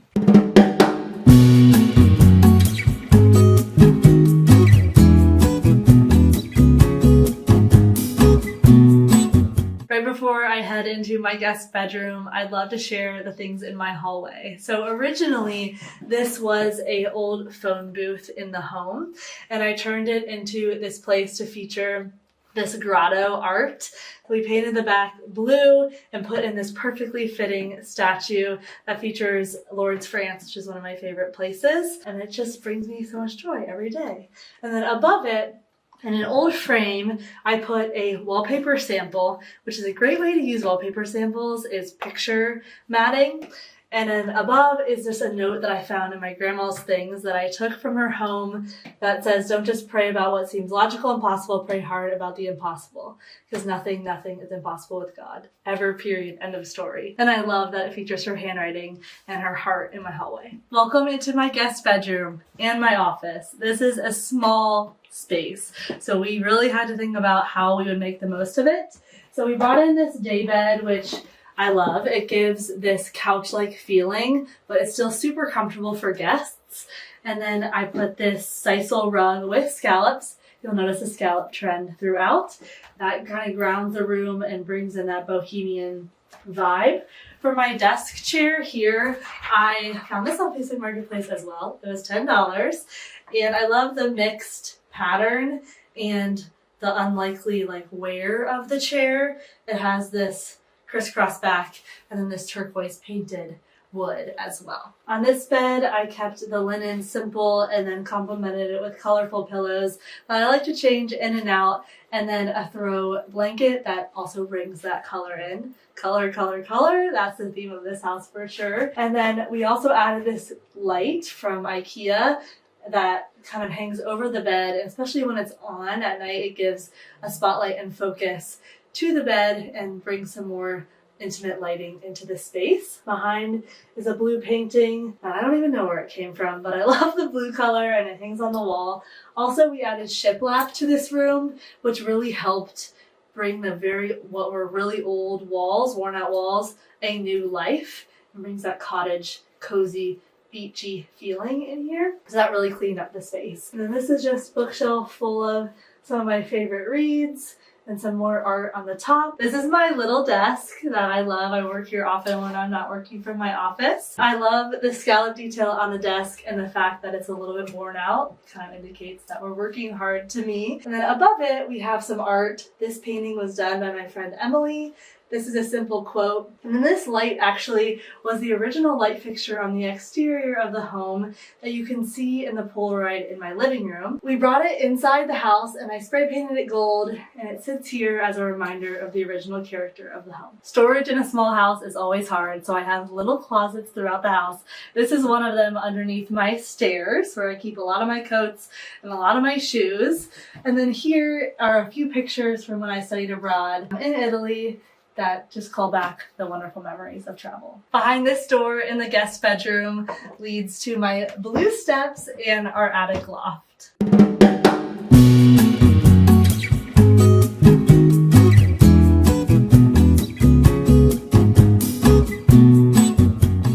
Welcome to my attic space. This is a fun bonus space we just recently redid.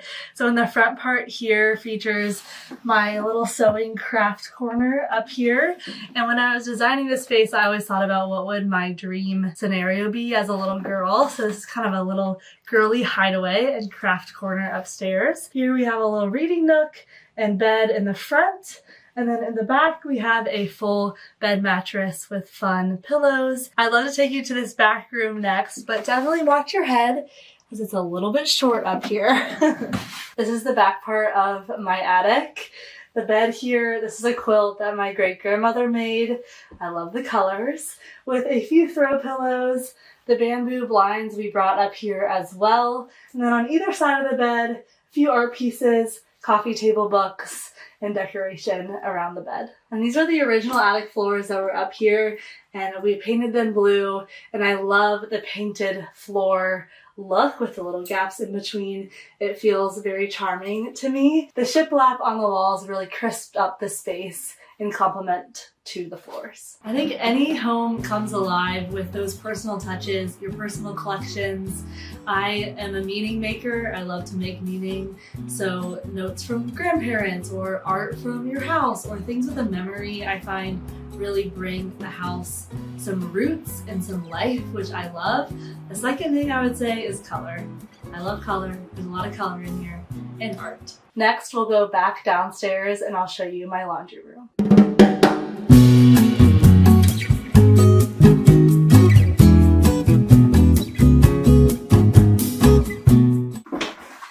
And back to the kitchen. Welcome to my little laundry room. We were able to fit a laundry machine here, and then next to it, storage is important in a small house. So we fit the shelf and then complemented it with these baskets that are straw and hide a lot of things like linens and shoes, etc. very well.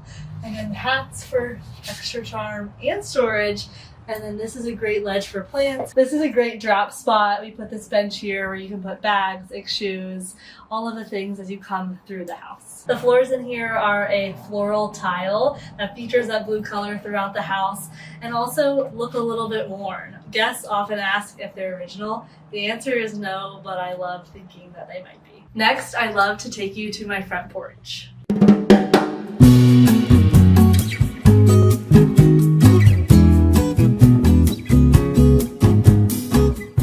Welcome to my front porch. This is my favorite place to sit in the morning, have dinner at night, share a glass of wine with a guest. This is a great white bistro set and it gives a fresh Serena and Lily feel. And then we have an outdoor rug here and a bench for extra seating. And I love the view of the azaleas outside my porch right now because it's spring. The ceiling is blue. A lot of homes in Charleston have a blue porch ceiling. This is the same blue that's on the awnings and also matches the fridge on the inside. So I love bringing that into the outdoor space. And this rug is a Lowe's clearance find, but it does bring in the teal colors inside my family room, which is right through this door. To me, home is a place where we wait for heaven.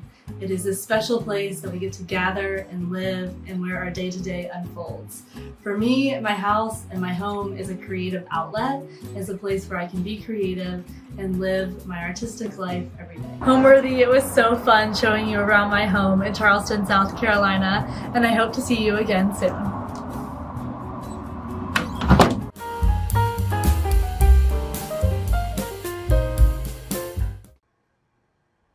Hi, Homeworthy. I'm Steve McKenzie, and welcome to our home. Come on in.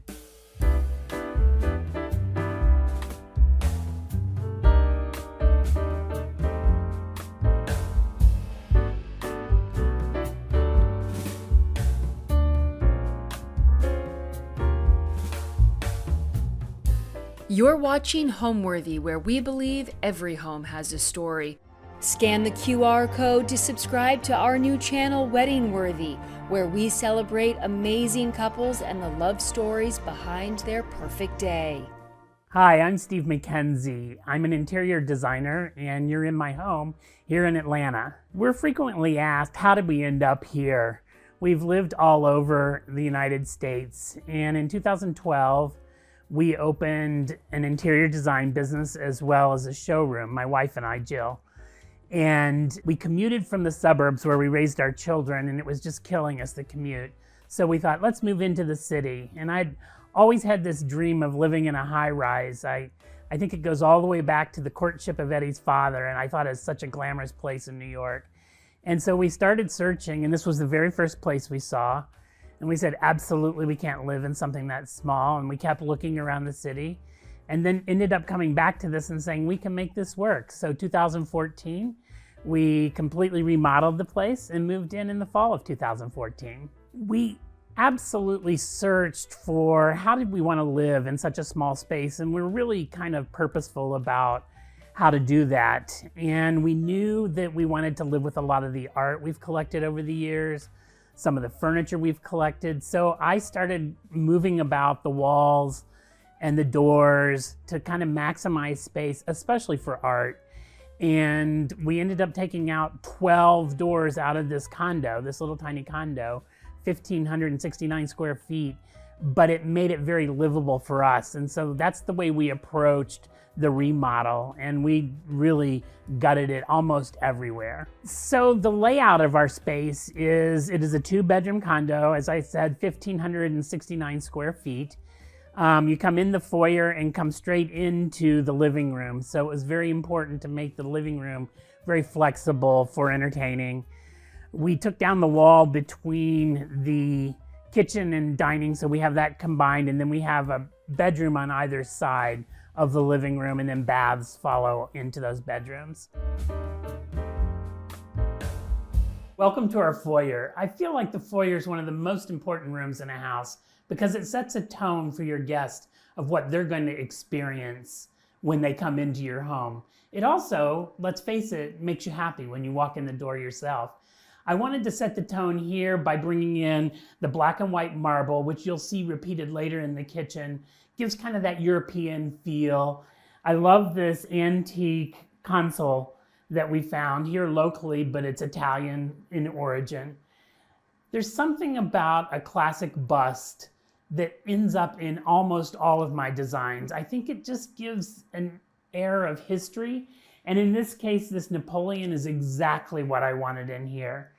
This mirror is a favorite. It's an antique from my wife's father, from Denmark originally, and I just think it goes so well. And I love the combination of these older pieces combined with this contemporary art. These are all pieces by friends. In fact, you'll find as we move through the house, a lot of our pieces of art are from friends of ours, but everything in the foyer is from friends. And I love a favorite exhibition that I saw. I've got the catalog here of that. And then I always feel like a few fresh flowers make a big, big difference, and especially when you're greeting someone. I like the backdrop of the dark in here. It's kind of intimate when you walk in, and it also makes the art really pop, and you get a wow moment when you walk through that front door, and that's what we were trying to do with this space. A favorite little piece here in the foyer is our umbrella stand. I think everyone needs an umbrella stand, but this one I love. If you peek back here, it's the man in khaki, and he's hugging our umbrellas, and I love it. It's cast iron. We got it over 40 years ago when we were first married, and Jill worked at Brooks Brothers. They sold them, and I just love it. And then a favorite piece that's in here is this sword. We have no idea what the history is. One of our very first homes we bought, it was in the rafters. I assume it's very, very old, like colonial, but we don't know anything else about it. But it makes me smile and makes me remember when we first got married. And this is another piece of art from an artist friend of mine, T.L. Lang. He did both of these pieces here in the foyer. You know, every condo has to have those little secret spaces for storage, and this is one I'm willing to share. This is originally our coat closet, but we redid it this year, and I'm really pleased. It's got a nice landing spot with drawers. We keep winter hats and gloves and scarves in here. And the marble top just kind of makes me happy. And then a little decorative Thai antique relic that I picked up. And it's got our coats. It doubles as a food pantry. It's got our cleaning supplies. And we've got wine storage in here. So this little tiny, probably 5x5 space gave us a lot of usage when it's organized correctly. The last little surprise is we maintained these two doors, which are original to the apartment. And I absolutely love them. I love the detail on them. But more importantly, we can make it kind of fun and have a super surprise reveal if we want to answer the foyer door and then open the doors to the rest of the space. You know, I didn't start as an interior designer. It's been a very interesting path coming here. I've always been in the home industry. I started my career, believe it or not, when I was in college. I worked for Sherwin-Williams in their research labs. I was a chemistry major at the time and worked on paint development and particularly color palettes, and worked in Chicago for them in the summers. That led to me going into a career with them in management. I paid my dues in the Sherwin-Williams stores in the Midwest. And then I went to work for a company by the name of Lee Ward's, and they were a precursor to Michael's and a craft chain. And I designed frames, as well as eventually I designed all their imports. So think I designed Easter bunnies and Santa Clauses and Christmas trees. And that kind of led to me going with a company, Larson Jewell, which was at the time and still is the preeminent manufacturer of custom picture frames. I eventually became marketing VP and then ultimately CEO. And we sold to Berkshire Hathaway. So I was a Berkshire Hathaway CEO for 10 years. And then it was time for a change. And that's when I had always wanted a fabric collection. So we designed a fabric collection and opened a retail store, a showroom selling to trade. And then it was in design centers all over the United States as well. And that just led naturally, people started asking me to do design, and that was 2012. And the rest is history, as they say, and it's been a wonderful path. I love doing interior design. And now that we're done in the foyer, I'd love to bring you into the living room. Welcome on in. I think if you love to entertain, a great place to start is make sure you have a bar. And I love our bar. This base piece is a Gothic altar from somewhere down in Provence that another designer found for us, actually. And I just think it's so beautiful. It's original, it's rustic, but I think it's the perfect height, and I think it makes a nice bar. We did put a new stone top on, and then we try to keep our bar contained within a tray so that you've got room for ice, glasses, etc. when you entertain. I love this piece. It was given to us by a neighbor, and he knew I was a fan of Napoleonic history, and so he gave us this Napoleon piece. The candlestick lights, I think, work exceptionally well on the bar with this kind of old candle look to them. And again, I love a bust in a space, and so this one of Beethoven made it here. I think it's fun. And this abstract piece is just a fabulous piece of art. I've owned it for years. It was done by a friend who's now deceased. We had the frame hand carved for it. I think it just brings a lot of detail to that piece. And I personally love the juxtaposition of a very strong, big Spanish frame combined with an abstract portrait there. And then something kind of fun on our bar is we use the ice bucket day to day just as recent correspondence that people have sent us so we can pick it up and look at it again, favorite little pieces. And I love, my grandson recently did this piece and asked us to put it in the front. So he's got pride of place right now there. When thinking about the bar, we all have our favorites, and mine is a vodka water. straight and simple. I like it that way, but we've got anything we can accommodate someone. And I also love, there's only a single rose here and just a little bit of greenery, but I think it just brightens things when you have some floral placed on a bar. You know, to make the bar interesting, I feel like it's always fun to have something really personal. And in this case, Jill's from Indiana, and we both went to college there. So we have these vintage Indiana glasses that stay here, including on the banks of the Wabash on the back for anybody that's a Hoosier. And then this is a fun piece that Jill's family had Scandinavian furniture stores when she was growing up. And this is something he brought back from Switzerland on a trip. And I think it's really fun. It's a cowbell. As we move through the living room, I want to share this wall. I've been told by so many people that gallery walls are dead. I don't believe that. I want to live with a lot of art. A lot of my clients want to live with art. So I do them frequently, but this one has special meaning. Almost every piece up here is a friend of ours, and we've collected it over the years. This starts with T.L. Lang. This is a Don Solly. When we lived in Colorado, he painted. He was a Russian impressionist. This is someone from New York that's a dear friend, Bruce German. These three pieces are mine. I'm an abstract painter also, and worked a little bit into our wall. These two pieces, he's got a genius mind. Steve Storrs is his name. And if you see over here, there's a little piece on the table that we'll talk about later. He's also a sculptor and kind of out there with his sculptures. This piece is by Randall LeGros, a Taos painter. I love the title of it, Poet in Winter. And you can kind of see he's a mixed media collage artist. And I love that you can see kind of a poet hidden back there in the middle of the painting. And yet you've got these birds and all this texture. This is probably my favorite piece in the house.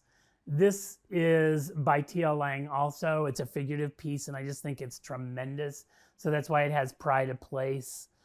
This is a friend from New Mexico, Marty Horowitz, who's now deceased also. He's a gold leaf artist, and I just think his work is so interesting. This is an exciting new piece we just added. I do rotate in and out. This piece I acquired from Huff Harrington, where Jill works. It's their gallery. It's a vintage piece, an antique piece from the Paris flea market. I've named him Pierre. I think it's just a magnificent portrait. He reminds me of Soutine the painter, and I just love him up on our wall. I was given this piece by a friend, Rosenthalis. It's a Jewish artist from over in Israel. I think the portraiture or the figures are amazing in that piece. This piece was by the painter, Randall LeGros. This is an assemblage he did. It's called Measure of a Man. I think it's a good reminder for all of us to think about what we're doing and how we're being measured, what people are reading into us. I have a few favorite objects here on this music stand. This came from Thailand. I brought it back from a trip. Interesting little tidbit. Our grandchildren, when they were young, thought it looked like Jill, and so they called her Tutu. And so we now know her as Tutu. This little piece was a gift from someone out in New Mexico. I just think it's a sweet piece. I don't know a lot about the provenance of the piece. And then these two pieces are by Deanna Serlin, a local artist here that I've collected for years. I love this antique piece, if I could talk about it. It's a music stand, and in it are very narrow shelves that you would have kept music rolls for player pianos, but someone had taken the piece and painted this portrait and canvas on it and attached it. I just think it works exceptionally well. I did replace it with this marble top. I feel a space always needs both new and old, and so you'll notice I love this Cabusier lounge chair. I think it's perfect in here, but we've got a pretty classic ottoman with acrylic legs tufted. I will share the sofa is also a sleeper because we have extra guests, and when you're in a condo, you just need to find that next bed. Our ottoman is new, and I love it. I love the tufting on it. I like the acrylic legs. I like the juxtaposition, but I feel like your coffee table, in this case, it's an ottoman for us, should say a lot about who you are, what's placed on here, and I have some absolute favorites. We've got a coffee table book by Tori Malott, a dear friend, called Southern Interior. She just came out We have a couple books. They're all interior design oriented. I love this book. It's illustrations of interiors, absolutely gorgeous watercolors. And then for the objects that are on here, have to have a little bust. I've got Thomas Jefferson, always an inspiration to me. A cute little box that was given to me by one of my clients. I've just got some objects placed on a tray here. We have the tray because you need some stable surface when you've got a tufted ottoman as a coffee table. And the tray does that. So people can set their drinks on here. We keep a few coasters. I've got a couple objects people have given me. And then another work of my art, this marble piece gilded when I did a residency over in Italy. I worked with the local marble vendor and then did my own artwork on top of them. The rug is exciting for me. It was a realization of, I took some of my abstract paintings and we created a rug line for Verde Home. And this one's called Loop. I love the subtle orange and the taupey background. I think it works in this space amazingly well. The chandelier was made locally because I needed a very petite, little tiny Sputnik type chandelier, and we had it made locally. I love the Ames chairs. They're always going to be in a space that I do somewhere that I live in. I think they're incredibly comfortable. I feel like the lines are timeless. This piece is probably one of my most exciting pieces here. This is our bookshelves, obviously. Everything on here is a result of travel or memorabilia. I won't walk you through all of it. A couple of my favorites. This is the full body of works by a poet from Indiana, James Whitcomb Riley. I love, Jill gave me for our anniversary, on our 40th anniversary, little minifigs because we think Lego's fun. So we've got Jill and I on there. You'll see 4 different Muji cities that I love. We've got Japan, Tokyo, we've got London, we've got Paris, and we've got New York. But the thing I love most about this bookshelf is this secret. I didn't want to be looking at a TV all the time, but let's face it, we all watch TV. And so this just slides open and our TV is back here. But we don't have to stare at that big black box all the time every day. Some of the other pieces that mean a lot to me, this little hand grenade was the artist I mentioned earlier, Marty Horowitz, the gilded artist. And it's kind of an anti-war statement by him. I think it's a really special piece. Here's another little piece Reynold Legros gave me. He actually bought, when we were in the Czech Republic together, these little images, and he worked them into his art. So that's got double special meaning. Let's see what else. This was just recently given to me by a gallerist in Mississippi, some friends that stayed with us. I think it's a really interesting piece. We always almost have a needlepoint piece on here because Jill needlepoints all the time. And as ornaments get done and completed, we set them up here and enjoy them for a little bit before we put them away. I think this was given to me by a friend, an abstract artist. I really love that piece as well. But all of it has deep, deep meaning to us. And I think that's the way an interior should be, is you should display what has deep meaning for you. And it's interesting, when you do that, people come over and they'll ask you about these objects, and it leads to great conversation as well as great memories about where you've been. I like this little corner of our living room. This has a big family memory for me. This is an Israeli artist, Abraham Betzel, and this sculpture was this way, but I had him add 2 more children. It only had 1 child, so that we've got our whole family here. And I just think it fits so beautifully. And I'm a huge Henry Moore sculpture fan. And to me, these lines are very similar to Henry Moore, but something that I could afford. The drapes I love in here. It's a wool.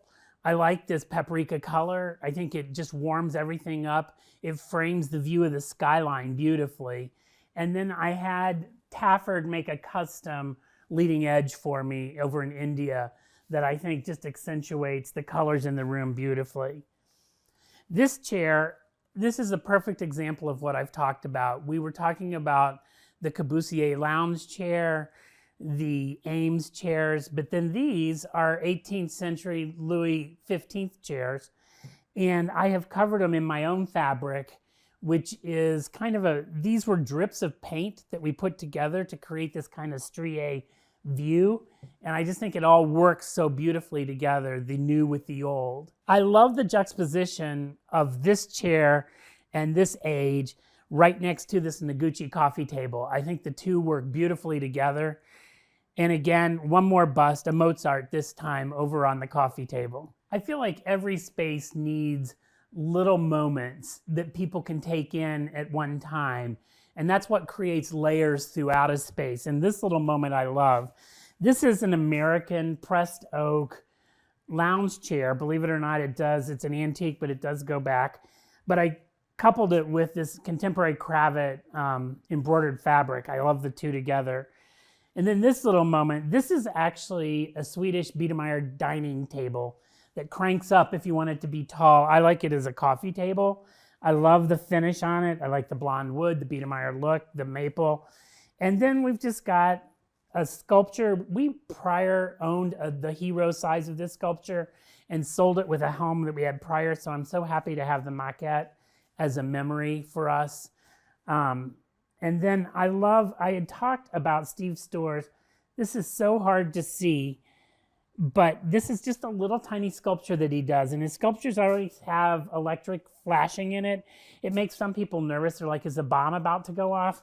It flashes all the time. But then he's got that coupled with this little tiny Anastasi pottery shard from New Mexico. And I just think the combination in this sweet little sardine can is just fun and something fun. And it was a gift from him, so I love it. I'm asked frequently, what's my aesthetic as an interior designer? And truthfully, when I'm designing for a client, I hope I'm designing for their aesthetic. And when I walk away, people say, this feels like you. But when you're designing your own home, your aesthetic really comes through. And I think I would describe it as an international style. I love the combination of antiques with modern. We live on the 25th floor. I wanted to make sure I kept all the views so that we could see the beautiful skyline or the beautiful trees out the western view. So I think my aesthetic is international, but with lots of little tiny memories tucked in everywhere that are conversation starters. Just as you're departing the living room on the way to the kitchen, I love this Jakobsen chair. I've been a fan of his work forever, and to own one really means a lot to me, and I love having it right here as we go into the kitchen. Well, welcome into the kitchen and dining room. I wanted to create as open a space as I could because in condos, the rooms can get very tiny very quickly. And so we removed the wall between the kitchen and the dining room. It was a traditional galley kitchen before, and I did that for several reasons. The biggest one being I wanted a bigger island because when you entertain, you have to have some place for people to stand and to put food. We all know people love to congregate in the kitchen, and a little condo kitchen just doesn't allow for that. But the dining room is one of our pride of place. We love to entertain. We love to have people around the table. And I'd like to walk you a little bit through this tablescape that I've set, which is very typical of the way we do entertaining. We use fine china all the time. Every day, Jill and I eat at this table. We eat with fine china. Part of the reason we'll talk about over in the kitchen is I have 7 sets of dishes. And when we moved here, I was not willing to compromise on that. And I'll share some secrets of how we hide them all here in the kitchen. But this shows we've got our classic Wedgwood Edme. And it's just a good cream basic. I like the fluting on it. It's known in the Netherlands as the wedding pattern because everybody registers for it. This was a gift to me on my 50th birthday from Jill. She found the set from Replacements Limited and got them for me. Topping off our place setting is these fun Le Jardin plates from GN, the French dish maker. I just think they're fun, they're colorful, it's the right time of year. And so this plate with this little pagoda was really what set the tone for the entire tablescape. I did the floral last night. This is pretty typical of what we do for floral. I want people to walk in and go, wow. And I'm always inspired by English cutting gardens, and so I try to mix it like an English garden would be, and that's what you have going on here. I love these scabiosa kind of dancing, and yet you have the cabbage roses, you've got your ranunculus, but I just think it's a fun look. And because we entertain in the kitchen and do appetizers in here, sometimes I want this table to be a wow, but then when we really sit down to eat, I'll take the centerpiece off and spread out the candles so the conversation can flow really easily. But I think it's important to start with that statement when you sit down. So you can see I've got little roses and other flowers from the arrangement and little tiny individual bud vases as well. We love lots of candlelight at night when we're entertaining. And so I've mixed 3 colors of candles here that I think are really good for the tablescape. But these brass candlesticks are nothing precious. We buy them all the time when we're in antique stores and see them cheap. I don't polish them. You'll see how tarnished one of them is, how shiny another is. And we just think it's fun. And I like all the different heights, and it just makes people look beautiful by candlelight at night. And I think it's a great way to set a table. The runner is something truly special to us. I mentioned that Jill's family owns Scandinavian furniture stores, and this is actually a runner that they sold from Denmark. I think it's really special, and I like the brightness of the green. The backdrop for this whole dining room is this gorgeous wallpaper by Walter Knabe. He is an artist and wallpaper printer based in Indianapolis, and I just think it evokes several things for me. I like the pineapple, a good Southern sign of hospitality. But on the other hand, it feels very Venetian to me, and I think it gives an air of old world. I love the texture on it, the plaster. It makes it feel very authentic. And that's what led me to this lantern above the table. I thought it felt very Venetian too. It's made by Urban Electric, and you can customize at Urban Electric. So I've got this darker goldish finish, the brighter gold. I love the German seated glass. I think it just makes a beautiful light for the dining room. I do want people to always be comfortable around the table. So the head chairs are by Salamet, and I love the performance velvet. What did we do before we had performance? My grandson eats in that head chair every Friday night and spills chocolate and everything else, and it cleans right up. So I think performance velvet is a great way to go in a dining room. And then I love rattan. I've always loved rattan. And I think they just make a pretty table. Cafe chairs by Sika. I just think they're beautiful. I love the warmth of this rattan color. And the base of the table is that gray, which I think is a great juxtaposition with the warmth of the tabletop. I just think it feels cozy in here, and especially at night as it's lit by candlelight. As we're talking about the table, it's probably a good time to talk about the floors in here. These floors, these parquet floors, are original to the condo, and we preserved them. In fact, we had to have a special maker up in Canada make us individual pieces to replicate, to fill in where the floor was damaged. But then we sanded it, and it's a whole new finish that we came up with. But I'm really pleased, and I think it's really special to have it run throughout the building, throughout the condo. The building dates to 1969 and was, in fact, the first high-rise in Atlanta, residential high-rise. But I love the fact that we have authentic original floors. The building has always been a favorite with designers, and the real reason is we have so much flexibility the way you can move walls around. It's a brutalist structure from 1969, and so it's supported by only like 6 pillars in every 2-bedroom. And so we can flex the space, and it leads to designers loving to live here. It's called the designer's dormitory locally here because we have so many designers that live in this building. To create a transition from the dining room to the kitchen when they're literally right next to each other, I like this little moment. This is a 17th century French commode with the original piece of marble, which I love. I've got a contemporary sculpture from a sculptor out in Colorado that I collected. This is one of my paintings, so I love that it's here in the kitchen. I think it's fun, abstract. And these 3 little emperors are just a fun moment. A friend of ours actually, has taken the original Chinese porcelains and added all these bejewels to them I just think it's a fun little moment and makes people smile when they look at it. But now let me bring you on into the kitchen and show you some of the secrets of our kitchen. Well, here we are in the kitchen, and I'm really proud of this kitchen. I designed it in conjunction with collaborating with a kitchen designer, Debbie Blumenkrantz.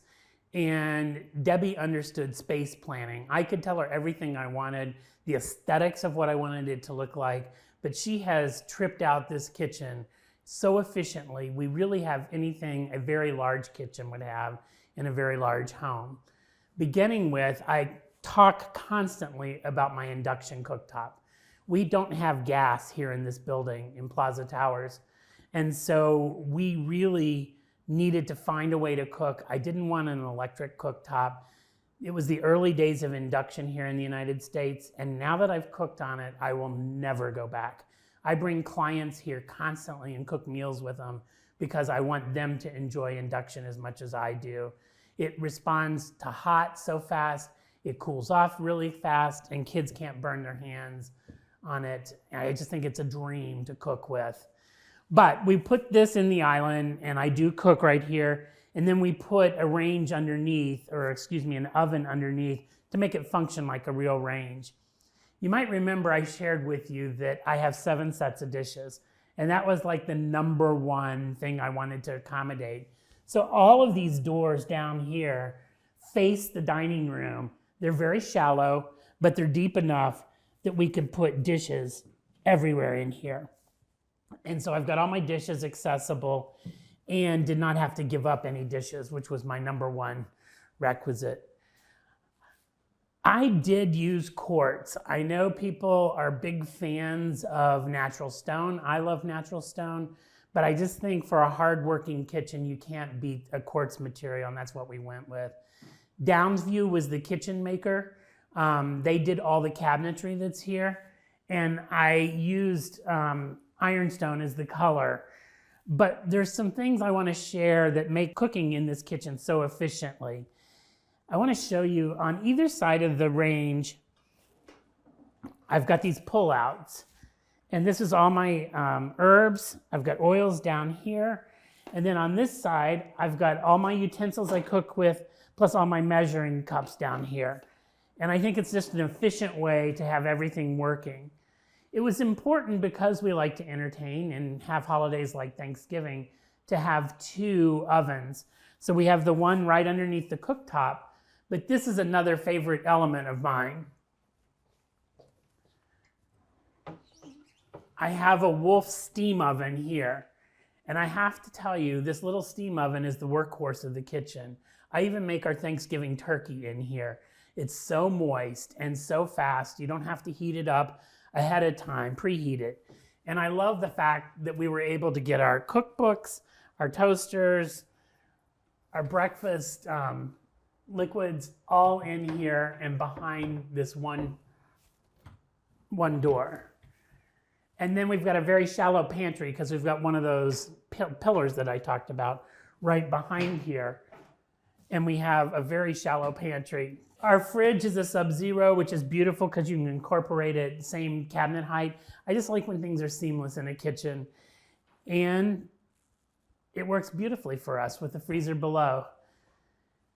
We have every space is well planned. So we've got all the dividers here for our utensils. This is our drinking cabinets. Yes, we have grandchildren, but they're nice and deep and big. But to make it not feel like it's in your face, we offset this just a little bit back. And I like this Gothic nod to the Gothic bar that we talked about in the living room. And so we put this with this reflective mirror, which I think kind of brightens everything up. But it's a very hard working kitchen and it has worn well. To create continuity throughout the spaces in the condo, I thought it was important to bring the marble back into this. And I love marble in a kitchen. I think it just looks like old world and could be anywhere over in Europe as well. And I think it accented everything beautifully. We have to have these shades because this is facing west and the sun is so intense that in this summertime, we need these shades to really kind of filter light. But what's on the other side of the shades is equally exciting. It's rare to find condos where you have so much outdoor space. And we have a beautiful patio that I love spending time on out here. It's excellent to have such outdoor space, and I feel really lucky that we can entertain out here. Frequently, since it's right off the dining room, we'll have the door open and we can use both spaces. I have a little garden. We have to have, both Jill and I have to have some green in our lives, and I do floral seasonally here. And then we've got the seating area, which is really nice, room for cocktails. But then we have a grilling area at the other end and our herb garden down there as well. So I think it all works really well, and you can't not look at the absolute skyline that you can see here, as well as the sunsets out here. And I will tell you, I think the sunsets here are more glorious than any beach I've ever been on. I think if I had to give advice, and I do all the time with interior design, to anyone going about a renovation, really think hard about the way you use and live in a space. That's where I think you splurge. I love to cook. We love to entertain. So I'm very proud of our kitchen. It was a collaboration with a kitchen designer, and she and I really did something. It's an award-winning kitchen. And I think you just need to figure out what's important to you and how do you want to live, and then work the spaces around that. I feel sometimes people start remodeling before they have a clear vision of how the space is going to be lived in, and then it doesn't suit them totally. But I feel like we really did a great job here. I think my favorite thing about this condo and living here is the skyline view. I mean, I love the art, I love our furnishings, it is what I do, but we have this natural backdrop of the city skyline, and at night, on a clear night, there is nothing more beautiful, and it's like this big painting of the skyline, and I think it just completes the whole space. Welcome to our primary bedroom. I feel like primary bedrooms need to be little cocoons, nests that you can kind of cozy up in. However, I want still strong design elements, and I want it to feel like it's a place you want to spend time.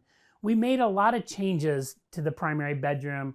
The door, we moved all the way down here, and one of the reasons for that was I wanted to maximize wall space in both the living room and the primary bedroom. But the real reason was there was an entrance right here from the living room, and the bed could not face the skyline. And I was like, this is ridiculous to live in a condo that's got this beautiful skyline and not be able to lay in bed and look at it. So that's how we reoriented the room.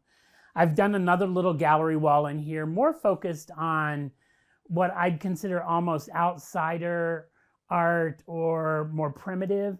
Again, many friends. This is a really special piece.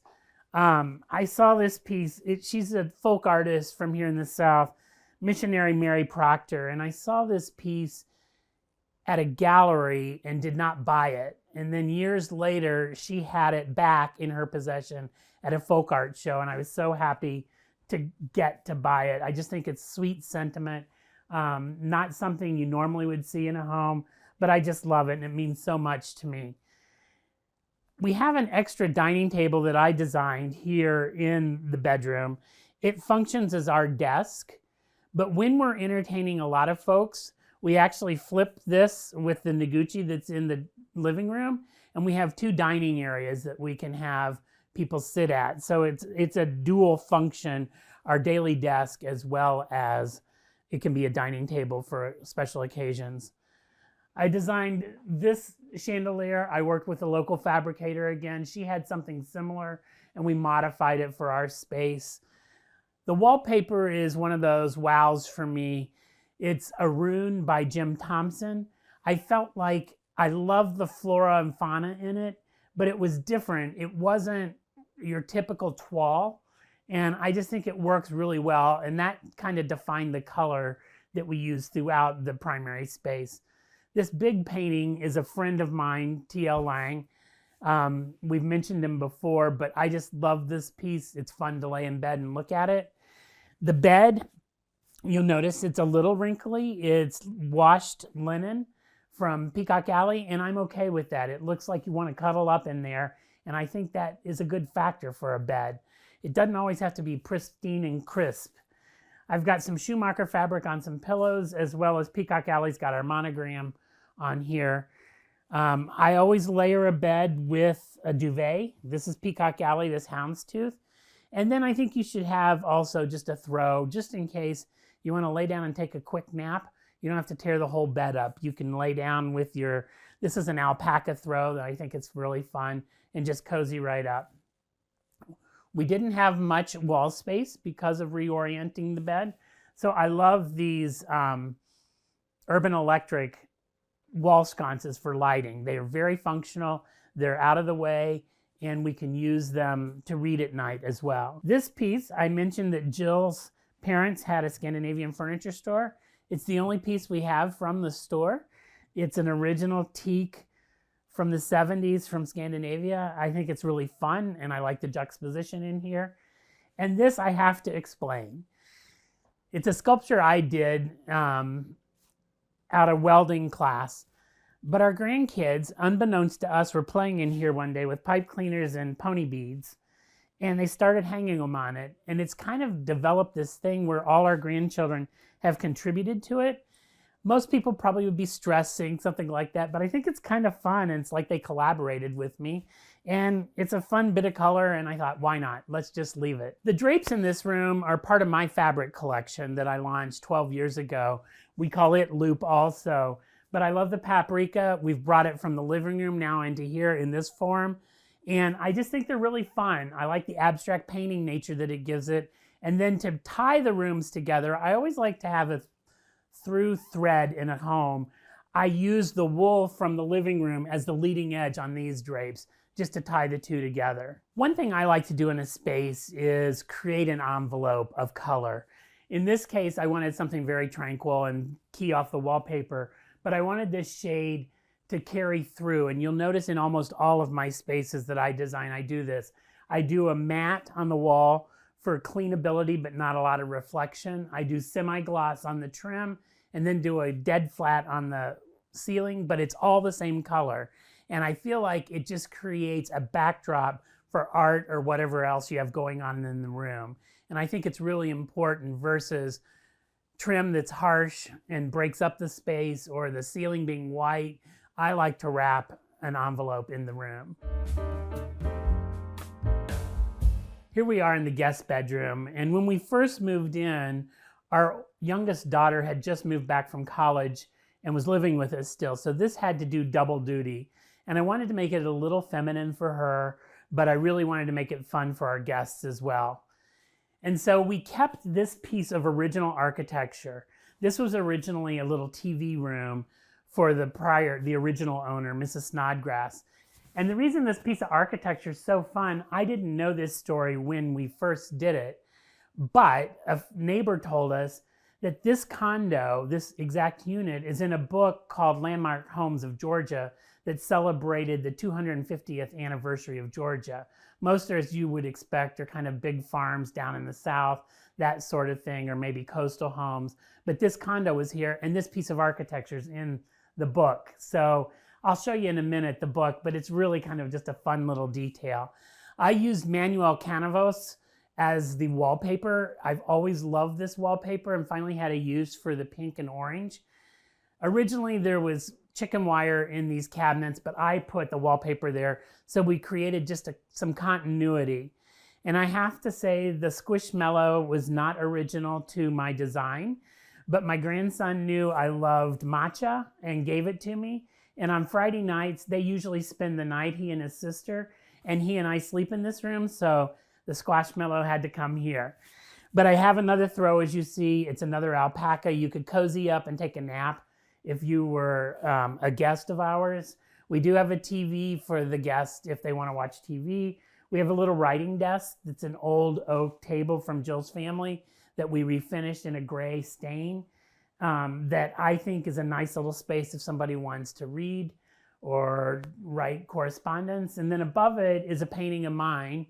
And I just thought it was a fun piece. It reminds me of our family, the way it's titled Kinship, and I love the way all the circles interconnect, and it reminds me of our family. This is the book, Landmark Homes of Georgia.